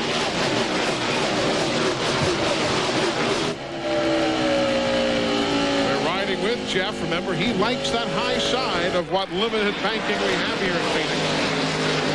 You know, there's 3 Pontiacs in the top 5 right now. Isn't that something? It's a good racetrack for Pontiac. They got a lot of downforce, and that helps at this racetrack, no doubt about it. The 9 and 11 degree corners that are here, the different configuration of each of these turns, that helps a ton. You're riding with a pretty good car also. You're riding with Mark Martin down the front straightaway. One good thing about today, with the shade that they have and the sun not directly in their eyes, you don't have the problem getting into turn 1 where the sun absolutely blinds the guys later on in the day. Talk about those Pontiacs. Pretty good manufacturers championship going on still this year. Ford with 213 points and 13 wins. Chevy with 198 points and 12 wins. And Pontiac with 178 points and 6 wins. A very, very competitive manufacturers championship. Yeah, and John Andretti just went by Bobby Labonte like he was stopped going down into the turns just now, so they have that car balanced out pretty good. And Ricky Rudd, great run today in the 10 car. There you see the Phoenix Fact talking about that Pontiac victory. Strong as Tony Stewart is here, we could see another. Ricky Rudd's crew chief, Michael McSwain, getting married right after Thanksgiving. Also right after Thanksgiving, the big garage sale, one of the biggest in history. Ricky Rudd is going to auction off all his equipment. 18 cars are involved in that auction, plus a whole lot of machine tools and general equipment. Rudd's shutting down, going to go drive for Robert Yates next year. This car, this number 10, has a Yates engine under the hood for today. Lots of power there. Yeah, and you can tell it. He's running along. He's been in top 10 all day today, and he's in 6th right now, and he's looking to take over 5th if he possibly can. You know, we're talking about that streak. Can you imagine winning every year for the amount of time this guy has won? No, it's remarkable. Ricky right now is 2.7 seconds behind the race leader. But as we said, I guess it was on our telecast a couple of weeks ago from Rockingham, the fact that Ricky Rudd has guys working for him who were in elementary school when this streak began. I mean, that's how long he's been running and winning. And he still can drive a race car, guys, and that's the thing that Robert Yates knows. And I guarantee you one thing, this guy will be after that title next year, even though it'll be his first year with Yates. This guy knows how to win, a great driver. And a slick track, I would put him up against anybody. Or a road course or a high bank track. He is just a great racer. Yeah, he wasn't bad in Talladega with the Yates motor. He finished 3rd there, so that's right. So that's the saga of Ricky Rudd trying to extend his streak for another year on to 17 in a row. But there is Mike Skinner, who with that penalty for the stop and go of earlier for excessive speed on the pit lane is now still on the lead lap, but running back in 24th spot. And that's the chance for us to bring you an update from pit road. And Lowe's knows. So does Ralph.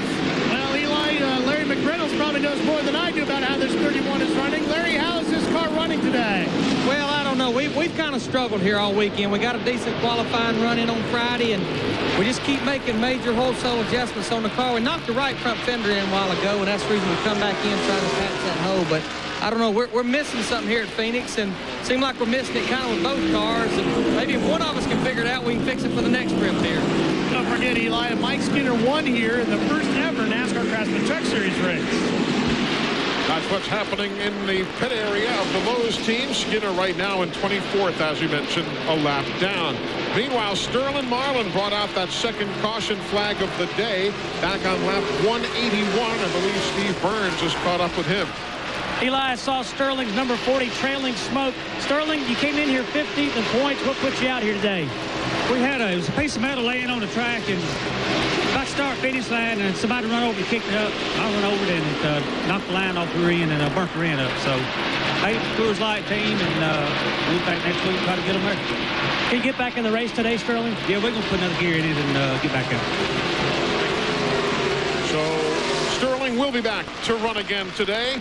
You see the Napa timing and scoring rundown, letting you know where your favorites are at this stage of the day. But if your favorite is that man, you have to know, look no further than the top spot by 0.8 of a second. Stewart leads. Telephone.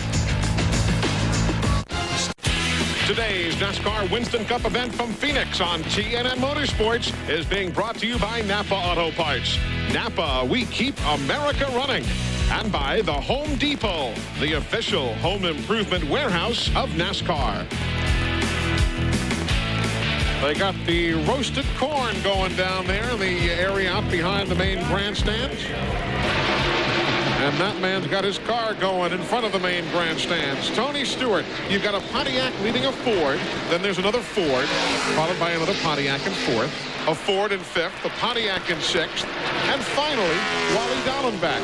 He is the first Chevrolet, and he is now running in the seventh spot. There's Wally, started 22nd, and is now running in seventh. Ralph, interesting, the first Chevy back in seventh. Eli, one other thing about the 25 is we've just gotten word that they think they can go the rest of the way. So I don't know if that's true or not, but they're feeling fairly confident. But I don't see how that could possibly be. He pitted on lap 182. This is a 1 mile racetrack. The race is 312. So what is that? 130 miles worth, 140 miles worth. If he does that, if he does that, he'll miss the Homestead race. He'll still be here tearing the car apart. Well, you know, we've seen guys do 60 and 70 and 80 and 90 miles, but that's the distance from lap 182 to 312. Eli, I have to believe that's a little bit on the bogus side there, because he's running very, very well, and he's not just riding along. He's at one time there, he was catching Bobby Labonte pretty quickly. And by the way, just behind him, Jeff Gordon's still in the race, folks. He's in eighth. We've not talked much about Jeff. There he is in the DuPont Chevrolet. Just has been riding around. He had dropped a goodly bit back, then came back towards the front again. Just hasn't really been a major story today. He has led 3 of 6 events here over the years. But today he's not really been a huge factor at all. Told me this weekend that he's put a game room in his house. He's so hooked on these video games. Yeah, I love he's spending tons and tons of time with it. You know who else is? Earnhardt Jr. and Juan Montoya, the champion from kart racing. It seems as if these champion drivers, these young champion drivers, are all hooked on video games, and they'll all tell you that they help with hand-eye coordination. Well, I'm glad I'm retired, because I'm lousy. Further back, how about Jeffrey Bodine? He's running in 15th spot with Dale Jarrett challenging him right there. So 15th and 16th still on the lead lap. Clear behind him. DJ's car not handling as well as he might like. Did you hear Bodine's radio as Dale Jarrett goes by? You know, one other thing I neglected to mention before, we were watching Wally Dallenbach, but Wally was only 3 points behind Bill Elliott for the 20th spot in the standings. Then you say, well, 20th, that's a way back, but that's still a significant amount of money. And he was only 3 points behind Bill Elliott, and Bill was running way back in 28th. So that position is something that Wally's running for today also. Up front, 0.8 of a second. Jeff Burton is the man in second. The sophisticated crew here in Phoenix.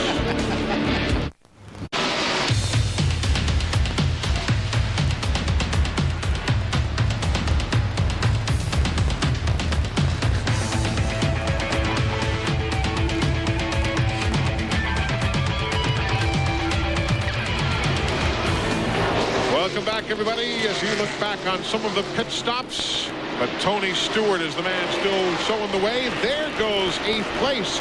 Kyle Petty gets around Jeff Gordon, and he brings Jeremy Mayfield with him. So Jeremy and Kyle moving around Jeff Gordon right there. Kyle finished 3rd here in 93, so the fact that he's running this well probably shouldn't surprise us. And don't fix your set there. There's nothing wrong with your set. That's a new paint job on Jeremy Mayfield's car.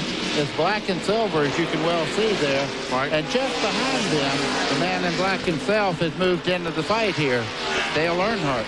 Mayfield's paint job is honoring the 25th anniversary of Mobil 1 synthetic motor oil. And you'll have that same paint scheme next week down in Homestead, Florida. Kyle Petty having a really, really nice run today. He's in 8th spot right now. His best finish this year has been a 7th. A few weeks ago, he said, on a personal level, I'd say my season has been bad.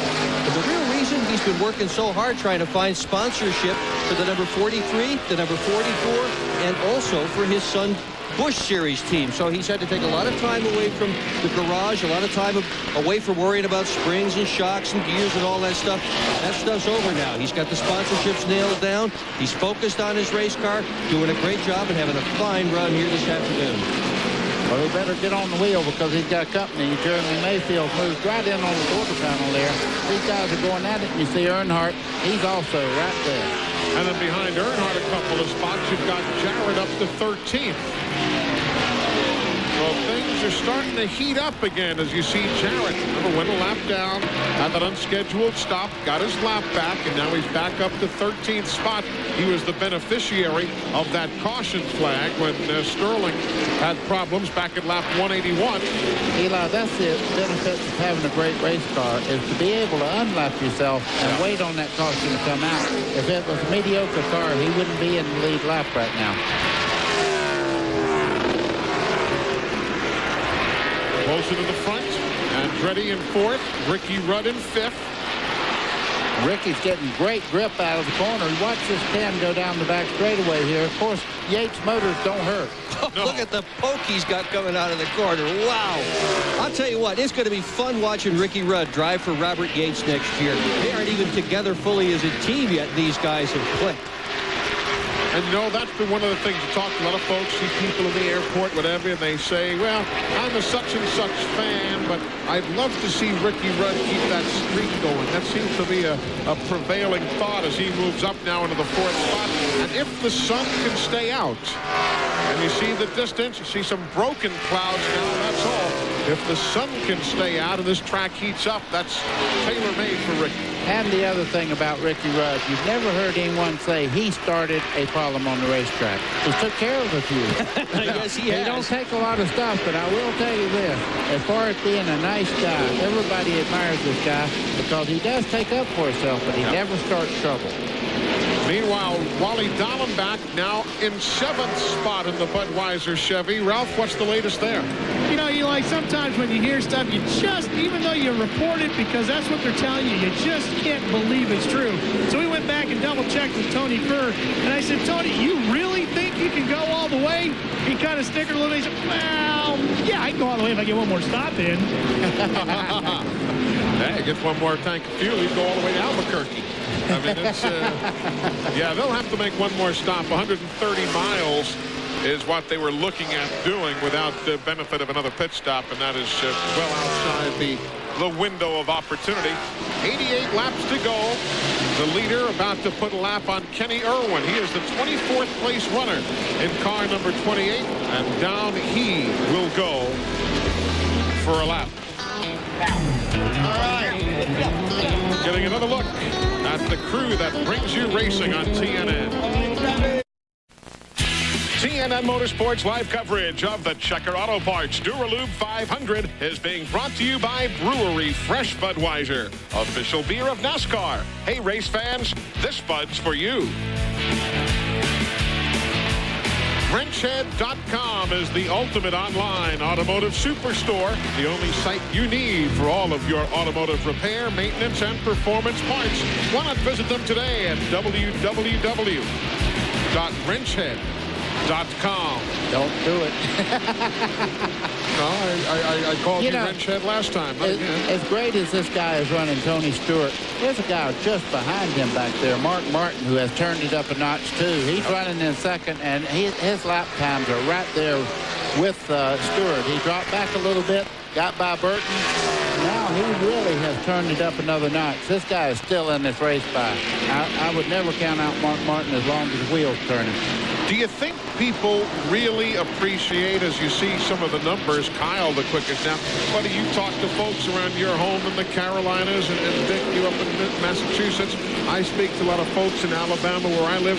Do you get a sense that folks really understand what Tony Stewart has done this year? Not only running away with the rookie race, but being 5th in points. I don't think folks really appreciate. Well, he talked about that a little bit this weekend, and he said that he really hasn't changed with all this. He said, but the people who surround him have changed. That he's really kind of overwhelmed about the lengths people are going to get his autograph. And he said, I'm just an ordinary guy, but he said some folks are starting to treat me like an idol, and frankly, he's a little uncomfortable with that. Yeah, he's an ordinary guy, about like Joe Louis or somebody else that was the greatest at one time. I tell you, this guy, to me, has the most car control, and it's from running the dirt around the country in the Silver Crown cars, the midgets. He has an uncanny ability to get the car a little bit out of shape and catch it right now and motor. He knows how to get back in the throttle without breaking it loose. But you know what else? He finishes races, and that's got to be appreciated as well. He's only got 1 DNF, and that's a running out of fuel, but 10 top 5s, that's about a third of the races he's run. 19 top 10s, that's about 2/3 of the races he has run. And if he wins today, it'll be his 2nd win this year. No rookie has done that since Davey Allison. But I will tell you this. I've watched him dominate races just as he's doing right now and have problems near the end of the race. And I don't know why, but it seems like the last 100 laps of the race, this guy right here has a lot of problems. And I've never been able to figure it out. But he ran out of gas one time at Loudon, and everybody was already making up victory speeches for him. And he could have won 5 or 6 races this year. There you see NASCAR timing and scoring, brought to you by MCI on net. It's your one connection to the world. Good scramble for 5th. Andretti and Bobby Labonte, the 43 and the 18. A couple of Pontiacs right there. Let's go to Ralph on pit road. Eli, Tony Stewart is in what they call in the world of sports the zone today. His conversations over the radio have been very lighthearted. He's having a lot of fun and making a pass. Just recently, he radioed into his spotter and said, hey, what'd you think of that move? The spotter said, yeah, it's pretty slick. He goes, hey, just trying to put a show on for the fans today. And, buddy, I think you probably know better than any of us. What's it like as a driver when you really find the zone and you really become one with the chassis? Well, it helps to start with a great race car like he has right there. Also, you watch him. He is very patient. You know, most rookies make a lot of mistakes, but you hardly ever see him put that race car in a spot where he's going to get himself in trouble. Right now, he's able to run right on the bottom of the racetrack. These guys don't want to go another lap down, but there's not much they can do about it because he is very patient. He'll work on these guys, and then he'll motor right by them off the corners. He's just absolutely in a zone right now. His reaction, eye-to-hand coordination is perfect. And this guy, I mean, you go through that time when you're absolutely on top of your game. That's the 22nd place runner, car 42, Joe Nemechek, who just went a lap down. You see Andretti and Labonte, 5th and 6th, working in and around the number 9. That is Stacy Compton. And that number 9 Cartoon Network car came over from the RC Cola Dodge in the NASCAR Craftsman Truck Series. Maybe going back there as well. They don't have a sponsor for that number 9 car. He told me yesterday that if they don't get a sponsor, he's going right back to truck racing because he's got a terrific deal there. Finished every truck race this year. Of course, you talk about that. You've got Rick Mast still running at the end of all 31 races this year in NASCAR Winston Cup. You know the last drivers to be running at the end of every race in a single season? A couple of times it's happened. Dale Earnhardt. Nope, not really. Cale did it in 1977 when he drove for Junior Johnson. And then Dale Earnhardt, 1997. Indeed right. 32 races he was running at the finish in 1997. What a battle for 5th and 6th right now. John Andretti on the outside in the 43 and Bobby Labonte on the inside. They've been side by side for a couple of laps now. Finally, it looks like Bobby's going to get a good run off the corner there. These guys, they were fighting like it was the last 10 laps out there. But Glenn, I think the 43, Andretti just kind of gave way a little bit there. Yeah, Eli, his car has, I told you earlier on they had been fighting a loose condition all race, so they kept tightening it up.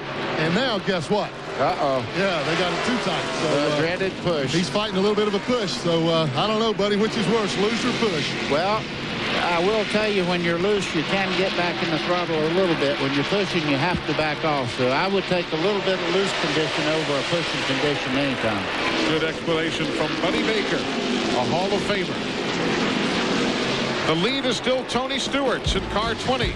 He goes around Darrell Waltrip, putting him a lap away.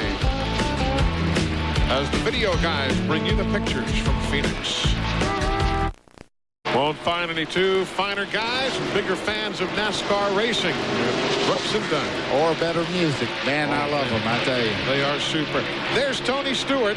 He's got a 2.5 seconds on Mark Martin and now 5.8 seconds on Ricky Rudd. Let's take you back through the field. You saw the leader. The 33 is Kenny Schrader. He finds himself in 21st spot. He has just gone a lap down. The 66, Darrell Waltrip, he's 2 laps down in 29th place. Keep tabs on your favorite. There's second place Mark Martin. He's 1.5 seconds behind the leader Tony Stewart. Then you pan back to Rusty Wallace. He right now is in 30th, 2 laps down. Not been a vintage day for Rusty with extensive stay on pit road. Ted Musgrave is in the 75. He's in 31st position. Also a couple of laps down to Tony Stewart, the race leader.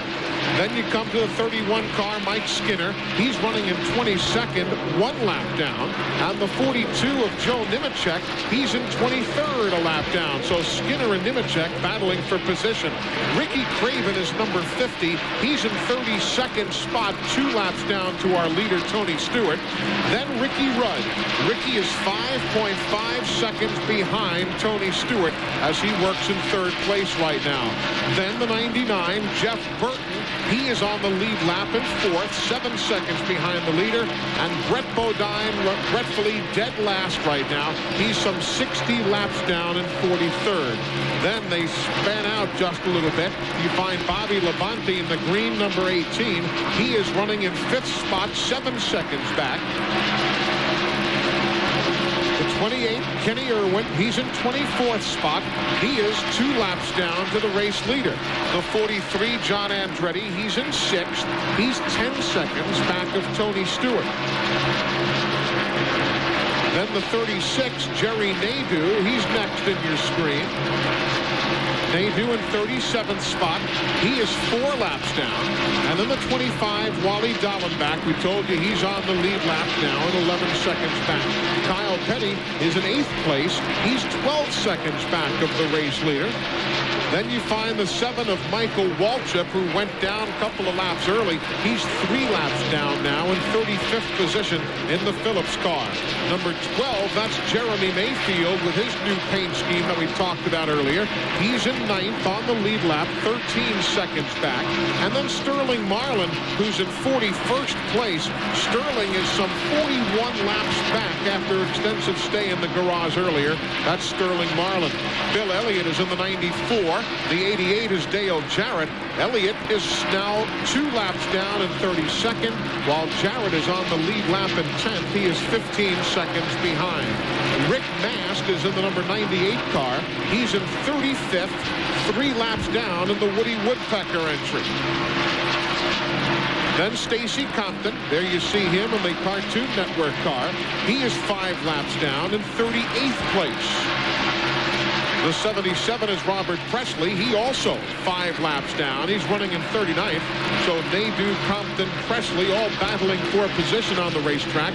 The 4, Bobby Hamilton. He's on the lead lap in 11th. He is 19 seconds behind. Meanwhile, Jeff Gordon peels off the racetrack to make a pit stop. Glenn? Yeah, Eli, and they've changed 4 tires to put fuel in. Jeff was concerned. You know, they almost ran him out the first time.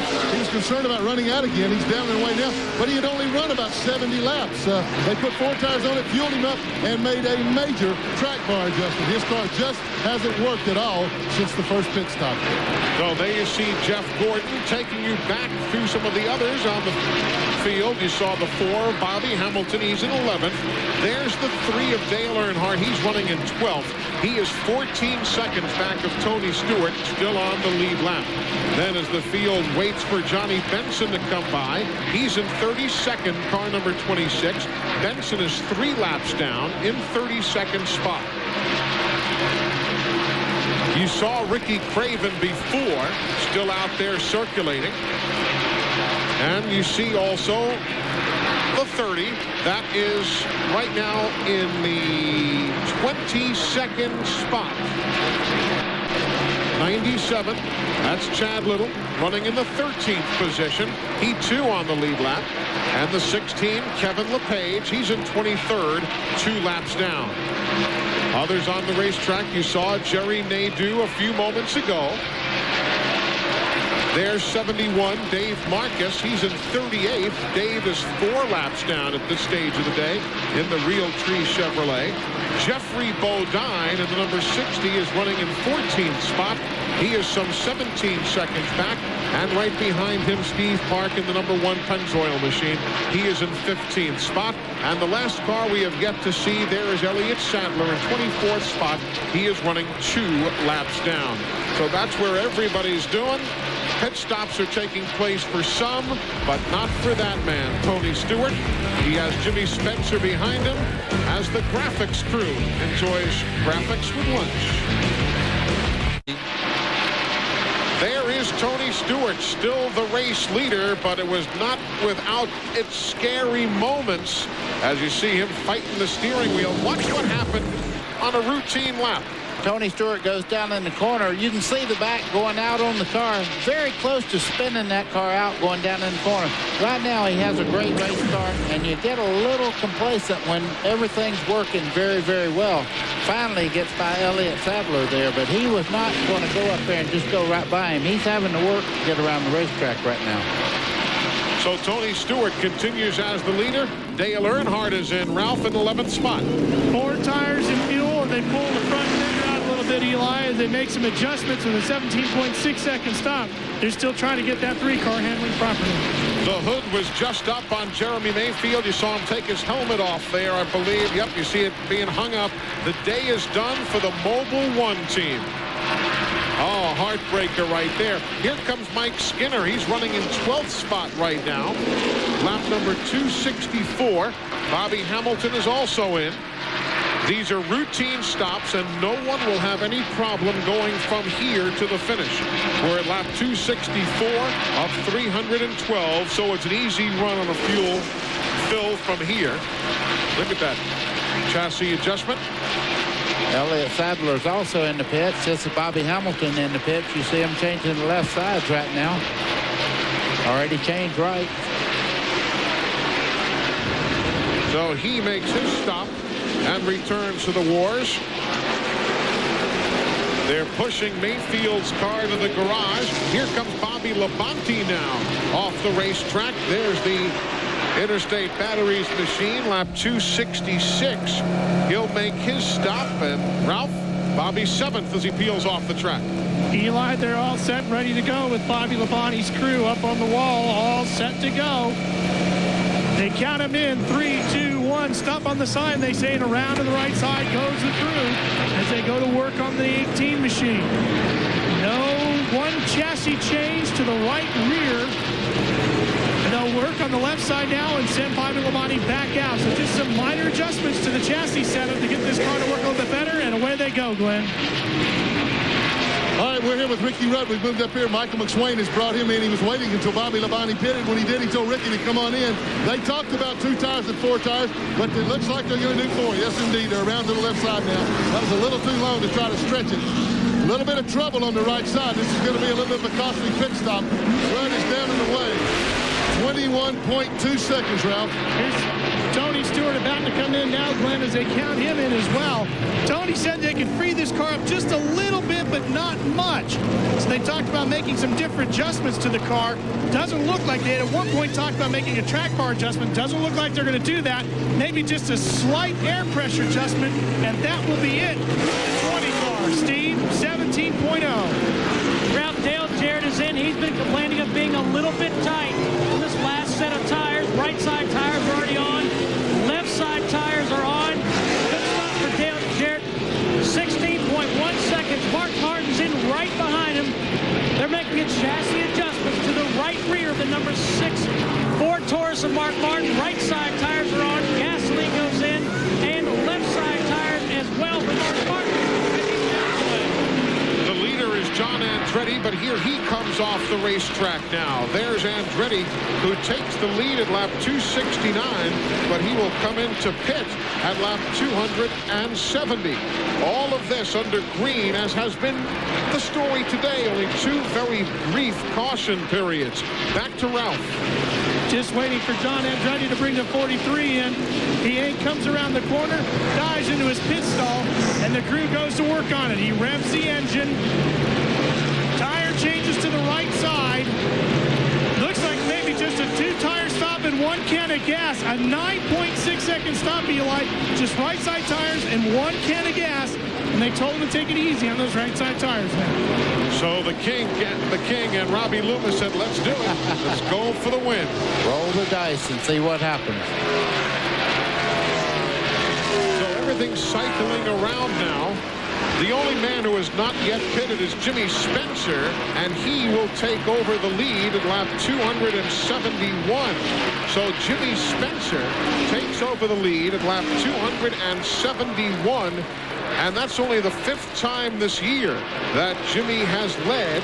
He led at Atlanta, Pocono, Sears Point, and Darlington. And now with that move across the stripe, Jimmy Spencer leads here at Phoenix International Raceway. But you know what? It's the 4th time in a row he's led here at Phoenix. Spencer's another guy that's real good on these racetracks that are flat, slippery, hard to handle. Doing a good job today. Take a look at something else that happened on the racetrack. We showed you Tony Stewart's problem or near problems there. Watch it.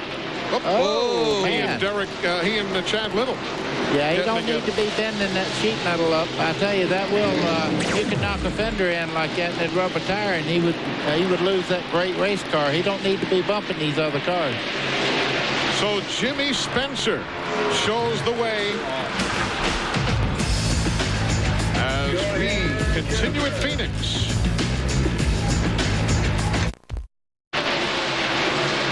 The leader is Tony Stewart here at Phoenix International Raceway. Jimmy Spencer was leading when we broke away for a couple of moments. But on those old tires, Tony finally had a chance to move on by because Spencer had the old tires. And Stewart, of course, had made the pit stop for new Goodyears. And that's how the lead effortlessly changed hands. Why does that car good in the center part of the corner? It looks like everybody else has got the brakes on when he gets back in the throttle. Now again, remember, Andretti with right side tires. The others went all the way around. That's why the disparity in pit stop times.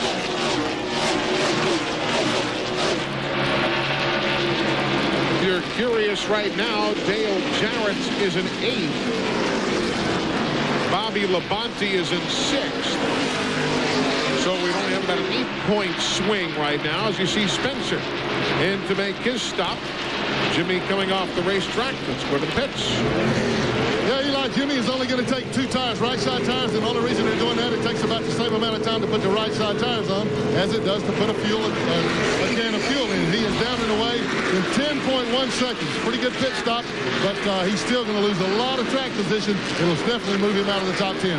Of course, we're only 29 miles from the finish, so have to wait and see whether he can get anything going with just that 2-tire change. Same gamble that John Andretti's team made a short while ago. We're at lap 281 of 312.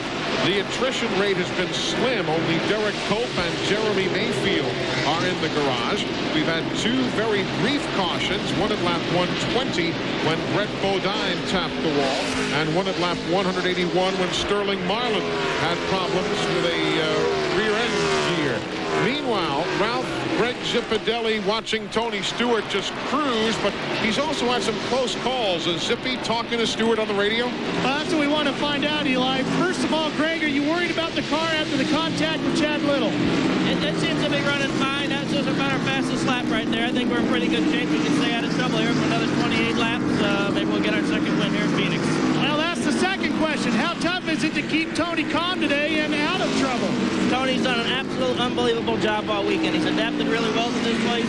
This whole Home Depot crew has done a great job on pit road today. We really stepped it up. We did the things we had to do that kind of got us behind the last 3 or 4 weeks. I'm really proud of them. Eli, sometimes it's not whether, you just make the error, but how much the error actually costs you. And although they've made a couple little mistakes, they haven't been mistakes they can't overcome. Indeed so, and you saw he has led 121 laps today. Tony has now clinched the bonus for leading the most laps this afternoon. That's the 5th time in 1999 he's done that. And Greg Zipadelli, that you just saw and heard from, has just come to a 5-year agreement with Joe Gibbs Racing. He will be there for 5 more years. Tony Stewart working on the same thing. He and Zippy want to stay together as a team as long as they possibly can. Now, buddy, when Tony comes around, I want you to talk about the right side of his car, because we've seen some contact, and once he makes the turn and we'll get a shot from the outside, we'll get a good look at the right of that Home Depot machine. Well, a lot of people didn't get to see the crash down the front straightaway where he and Chad Little made contact, but the good part is most of the damage was back on the door there. You see around the number 20 there on the door, a big donut. That's where they made the contact. Thankfully, it wasn't on one of the wheel wells. Meanwhile, there's a scramble on your screen for 4th spot.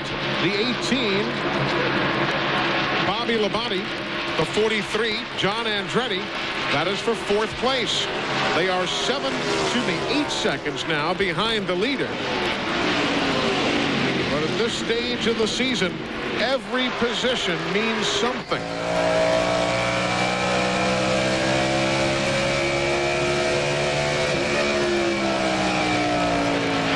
For the people that are home biting their fingernails, wanting to know where Dale Jarrett is, he's in 7th right now as this battle goes on here. You see Bobby Labonte going right on by. One thing we are virtually assured of is that the championship certainly will not wrap up here and is not a mere formality.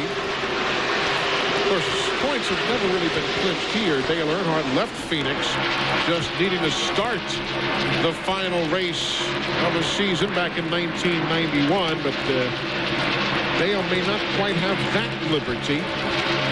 Going to go down to the wire. But the magic number was like 19th, and he's well ahead of that right now. Yeah, magic number was 19th. That's all he had to do to finish, and regardless of what Bobby Labonte did, and right now Jarrett is running in 7th. We're back in a moment. CNN Motorsports live coverage of the Checker Auto Parts Dura Lube 500 is being brought to you by Genuine Chevrolet, the cars more Americans trust. Interesting stories right there. The 20 is the race leader, Tony Stewart. He is about to put a lap on the number 45 machine of David Green. But nevertheless, Green is in 12th. That is his career best performance back at Talladega in '97. He finished 16th, but David Green, far and away his best performance of his career. That's great to see. A harder working guy you're not going to find. Yeah, and Eli, you can see the leader is not pulling away from him that quickly. I mean, he's running a good race, but I got to tell anyone that's just turned on their TV set, Tony Stewart is in that zone that Ralph Shaheen was talking about. He's doing everything right. The car is working. It's got great straightaway speed, and I don't see him getting beat right now unless he makes some kind of little mistake right near the end here, because that's a great car and a great driver. As you see, just 16 laps to go. 5th place, still a good one. Ricky Rudd and Dale Jarrett. Boy, what a great run for Jarrett. Coming back from losing the lap with that flat tire, worked his way all the way to 6th spot now, challenging for 5th. See how close he came to that wall coming off the 2nd corner. Hey, Glenn, it could have been a 70-point loss for your brother today, and now, if anything, it's going to be 5 or 8 points, if that much.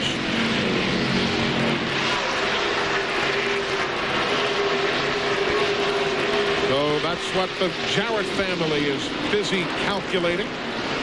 Lap 297 of 312. Well, this race for 5th place next year, these two guys will be teammates, but you can tell right now this is going to be a good team, multi-car or double-car team here. When you start talking about Ricky Rudd, where he's going to help Dale Jarrett, and Dale Jarrett's going to help Ricky Rudd, is the experience both those guys have and the maturity. They're going to help each other on tests. They're going to make the teams even better than they are right now. And that's scary to the people that run the 88 and the 28 next year. Of course, Ricky Rudd still hoping to extend that streak of his to 17 years in a row with at least one victory. If it doesn't happen today, he's got the flat track at Homestead, Florida next week, and then Atlanta, where with Yates' power, you never know. He does have a victory in Atlanta in his career, but the opportunities are down to just another couple, it seems, because today he's not likely to make up 11 seconds and grab a victory. Eli, one little caution and the whole world changes. That's true. Anything can happen in racing. Yeah, and remember 95. Everybody thought, oh, he's not going to do it. Can't possibly happen until he came here. And this was next to the last race in 95 when Ricky Rudd won. If things remain as is and Tony Stewart wins, it would also keep that streak alive of not seeing guys in the top 10 win here at Phoenix, because Tony started in the 11th spot today, and he said in the pre-race show, no guarantees here, because the top 10 has not yielded the success here that it has at other racetracks.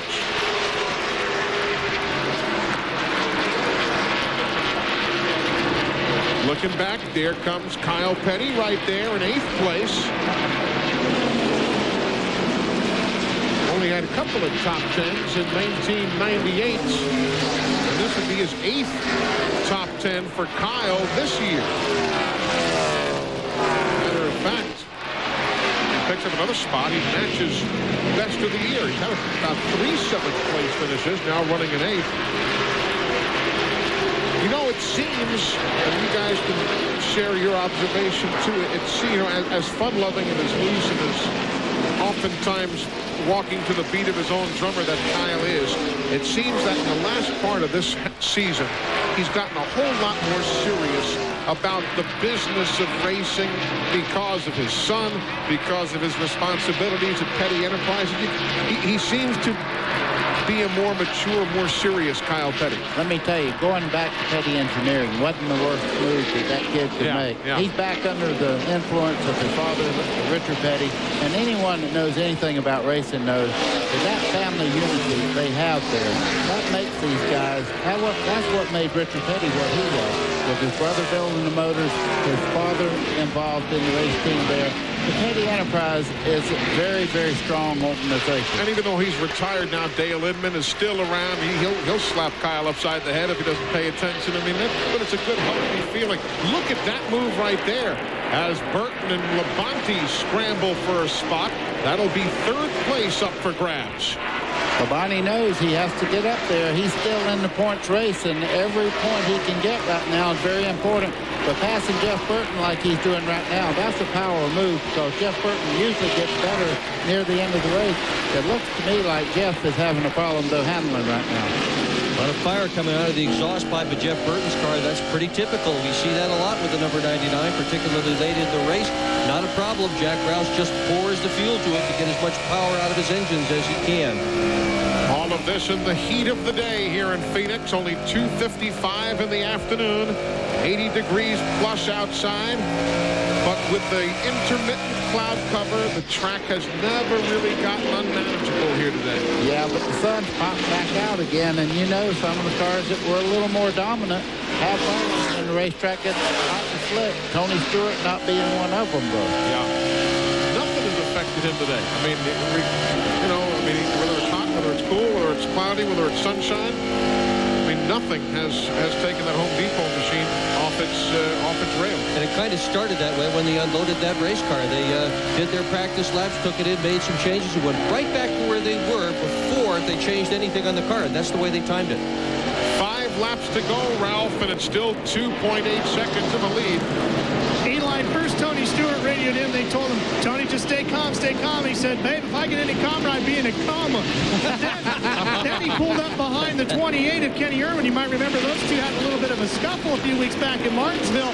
Tony said, boy, for a guy driving with just half his blood, he's doing a pretty darn good job out here today. I guess you can forget about tough things and your old racing troubles when you're having a good day. Yeah, and when you can do what he just did there, he passed the car on the outside, turned hard left, went by the 9 car there.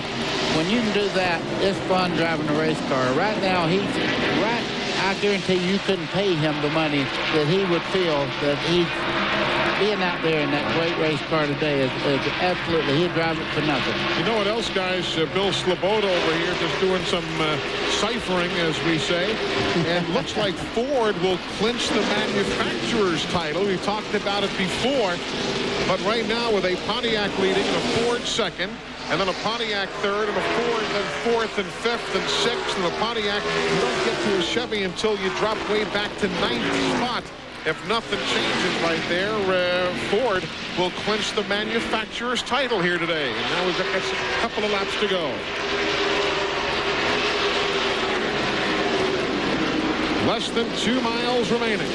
Jarrett made a run there on Ricky Rudd just a second ago and got caught up behind a couple of lap cars there and had to back out of the throttle, or he might have got the 5th place away from Ricky Rudd. All the while, Jarrett, he'll come home 5th or 6th. That'll be enough to continue his way towards a championship. White flag in the air for that man. Tony Stewart, who started 11th, would become only the 2nd driver to win 2 races in his rookie season. Davey Allison, the other in 1987. Tony Stewart off the corner. Checkered flag. Tony Stewart wins at Phoenix International Raceway, the 7th Pontiac win of the year. There's a scramble right now for position. That is 10th and 11th. Gordon and Earnhardt. That is for position into turns 3 and 4.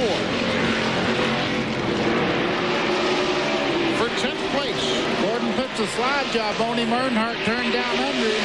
Gordon hangs on, grabs the position. 10th for Gordon, 11th for Earnhardt. But Tony Stewart is the winner. His 11th top 5 of the year and his 20th top 10 finish of 1999. Yes, sir, you did it. We're back with Victory Lane. And now back to TNN Salute to Motorsports.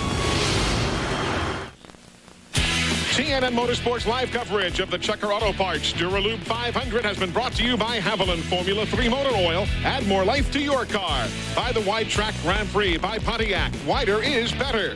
And by Duracell. The remarkable power of new Duracell Ultra. More power. More life.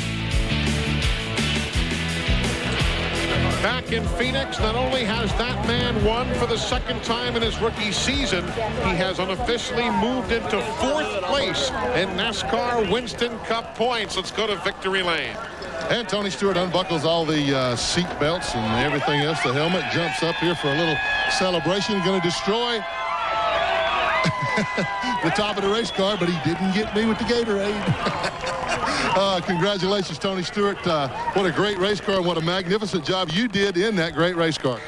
Wasn't me today, it was my pit crew. I mean, they got us out on that last stop and took a 2.5 lead and turned it into a 3-second lead. So it gave me the comfort to go ahead and run where I needed to run.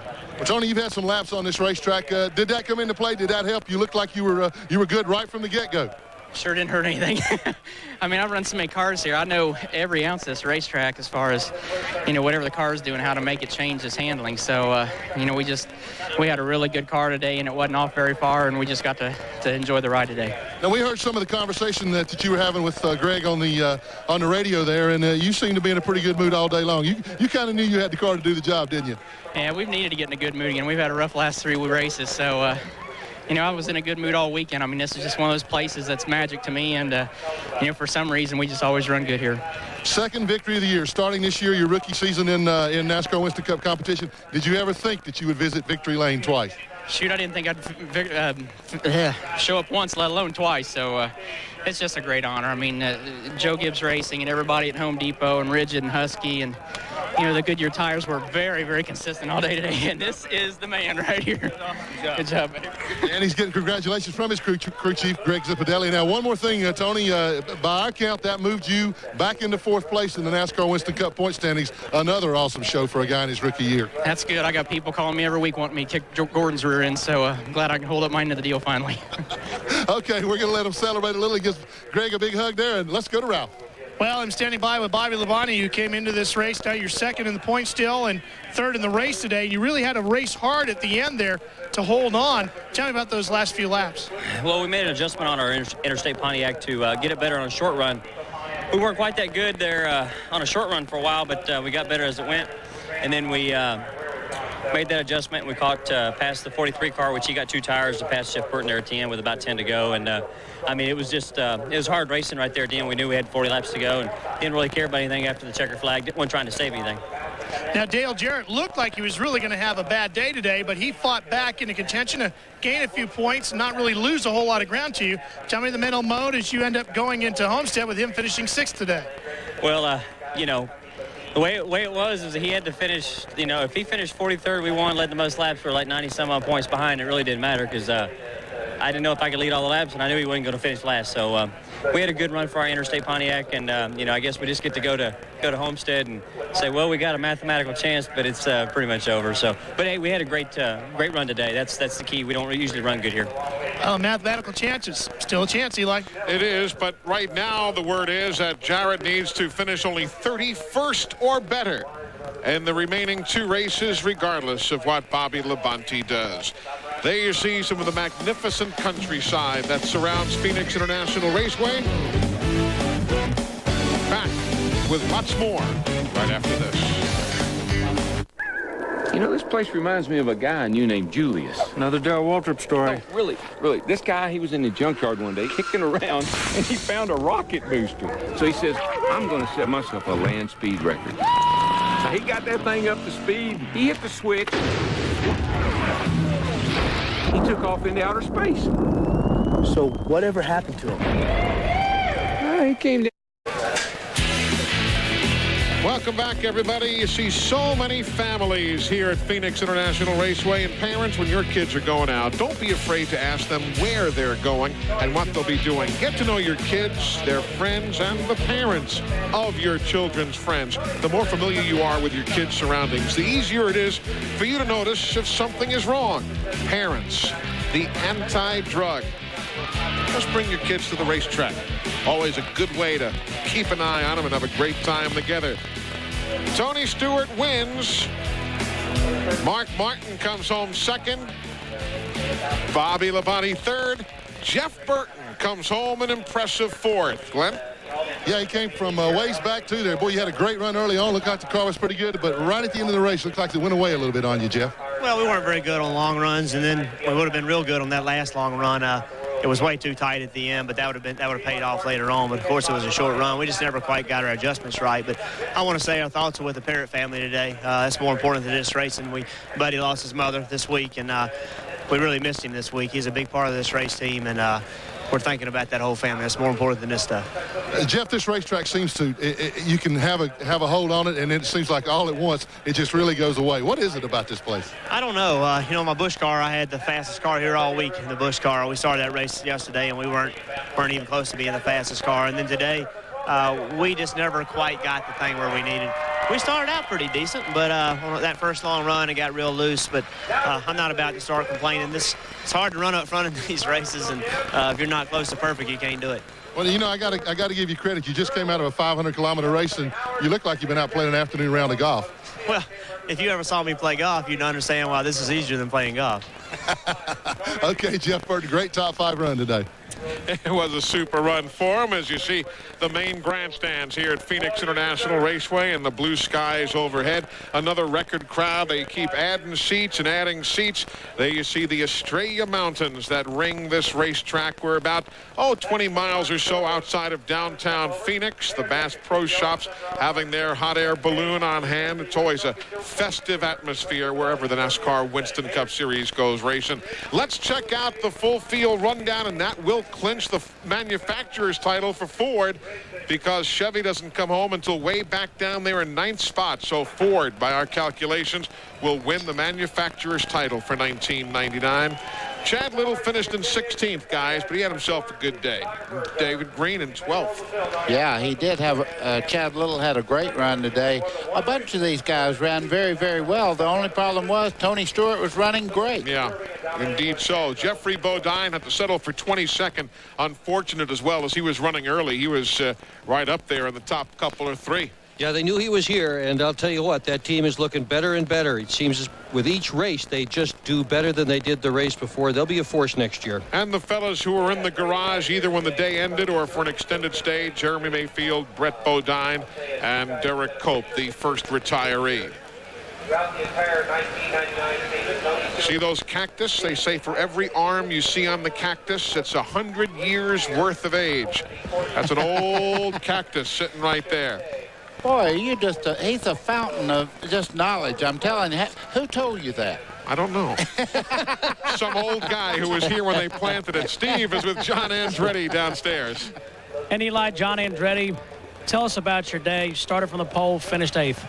Yeah, it's pretty uneventful. We stayed out of trouble. I think that we had a pretty good car. When the track was pretty grippy at the beginning, we could run pretty good and without trying real hard. And then as the track slicked up, kept making adjustments on and kept getting it better. But, you got to be right on to be right at the front of one of these races, because somebody's going to hit it right.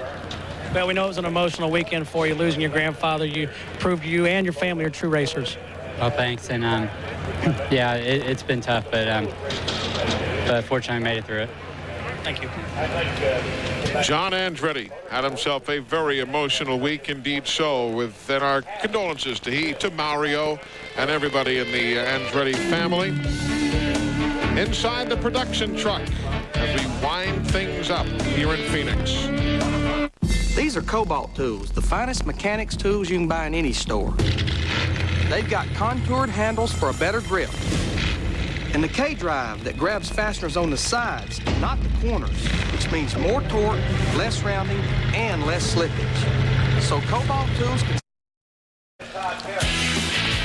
Welcome back, everybody. That's one of the brand new bridges that they have built over some of the dry river beds here at Phoenix International Raceway to help get the flow of traffic out towards Interstate 10. And that's a great overhead view of truly a wonderful location for racing here in the desert Southwest. The fans here just love their racing.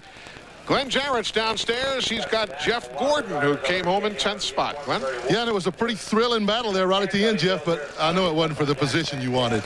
Yeah, that's about the most thrilling thing that happened today. Yeah, we started off the race really good. I thought, hey, man, we're gonna have a shot at this thing.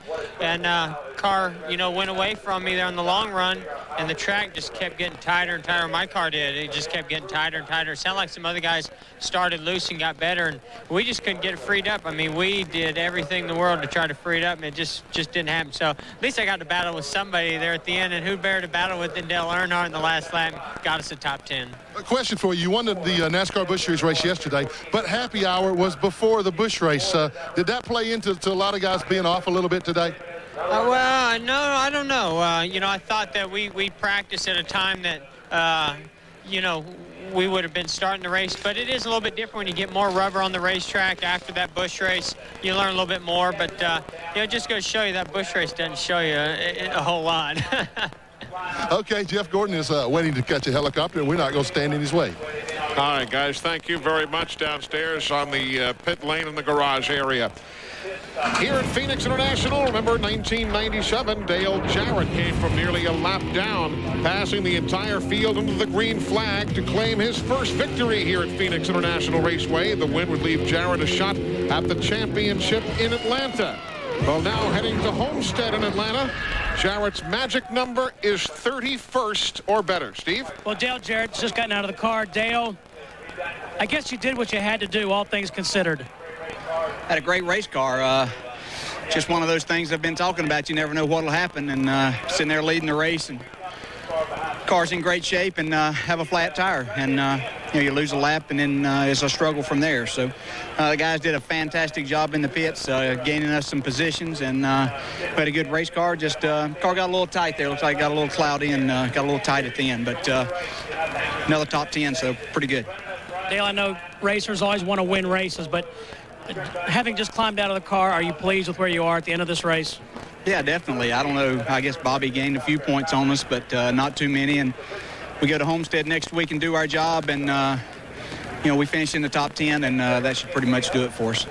Dale, any idea how you cut the tire? Some of the guys on the team thought you ran over something. I guess, yeah. I'm not sure. I just know everything was fine. I went off into turn 1 and wouldn't turn, and tried to make a couple laps to make sure of what it was, and it was the right front, so I guess I just ran over something. Just one of those breaks that you have, but like this team's done all year, they kept fighting back, and they didn't ever give up and got us a top 10. Good luck at Homestead. Hey, thanks. All right, so the point standings now will have Dale Jarrett up by 231. And again, that translates to a 31st place finish or better at both Homestead and Atlanta. The championship is his, regardless of what Bobby Labonte does.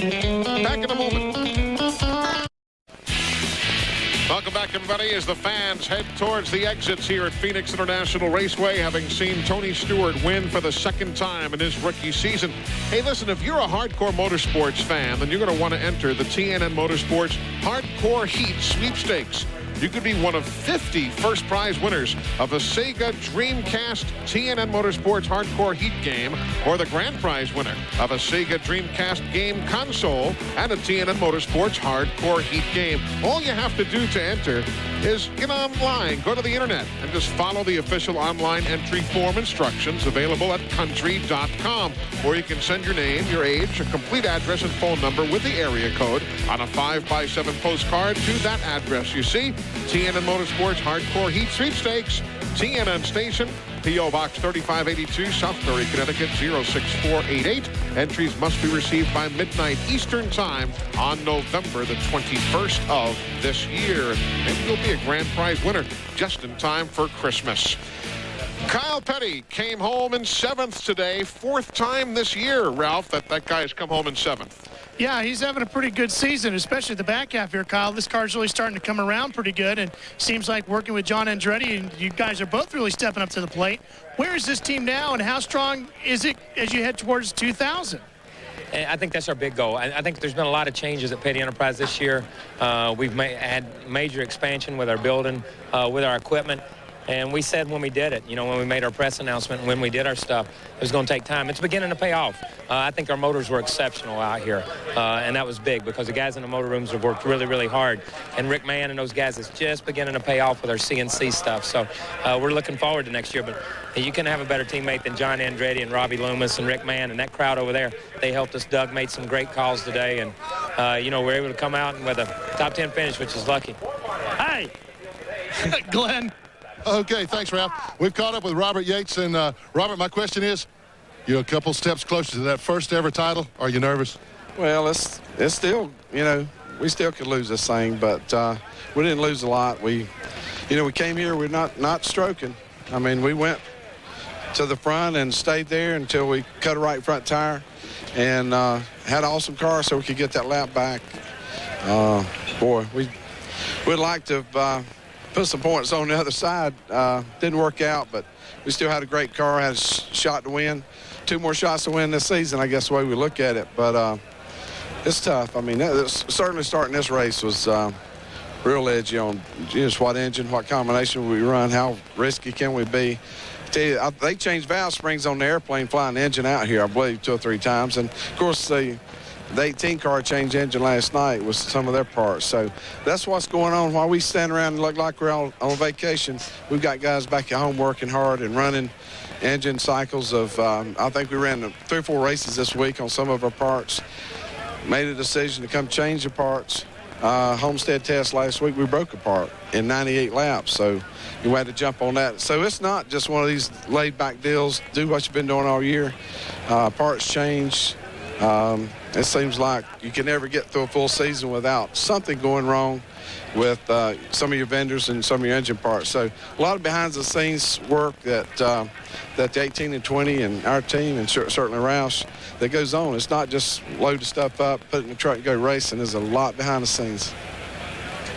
Okay, thanks a lot, Robert Yates, and you can tell they will be well prepared. They are well prepared, and that's true. A very, very busy business getting ready to go racing.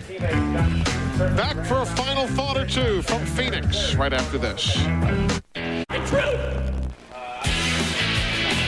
Victory Lane ceremonies continuing here at Phoenix International Raceway.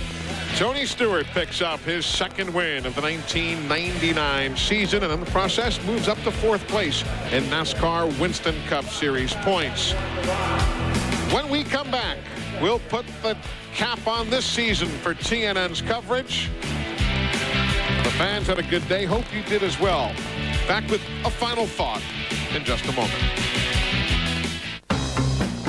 And now back to TNN Salute to Motorsports. Back here at Phoenix International Raceway as the fans file out. They saw a good one today. Not a lot of cautions. A very safe race. And for that man right there, as the hugs continue from Joe Gibbs and Greg Zipadelli and the whole crew, Tony Stewart picks up another victory. Buddy Baker. It's been a while since we've seen a rookie of this stature come down the pike. How about 2000? Remember our conversation with Steve Burns on the pre-race show? Next year's rookie crop is going to be something special. Can you imagine Matt Kenseth, Dale Earnhardt Jr., Tony Stewart, Jeff Gordon, all these young stars, and all the established stars? Dave Blaney. I mean, there's some great names that are going to be around next year. Yeah, and they're going to have to just keep adding more and more seats to these grandstands, and more folks are going to be watching it on television, because these days NASCAR is where it's at. For TNN Motorsports, this is our final event of the year. Our friends at NBC take over at Homestead next week, and ESPN brings you the coverage from Atlanta. But it has been a season to remember for Dale Jarrett, for Tony Stewart, and for many of us here at TNN Motorsports who've had the pleasure of working with some of the best athletes and some of the best crew members that you could ask for in the world of motorsports.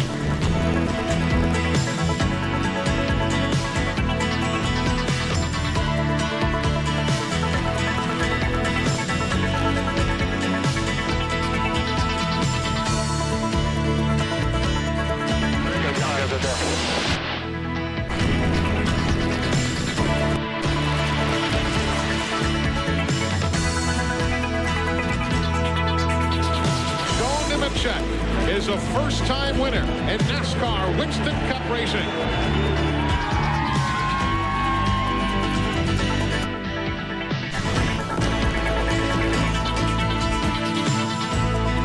He's in trouble. He's in trouble. Stewart has run out of fuel. Stewart has run out of fuel. Jeff Burton wins at New Hampshire.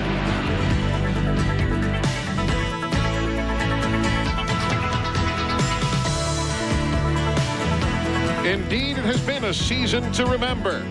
For Tony Stewart, a 2-time winner as a rookie. For Dale Jarrett, on the verge of picking up his first NASCAR Winston Cup championship, and a season for us to remember, because we thank you for the time that you have shared with us on these racing weekends. For Buddy Baker, Dick Bergman, Glenn Jarrett, Ralph Shaheen, Steve Burns, I'm Eli Gold. Thanks for being with us on TNN.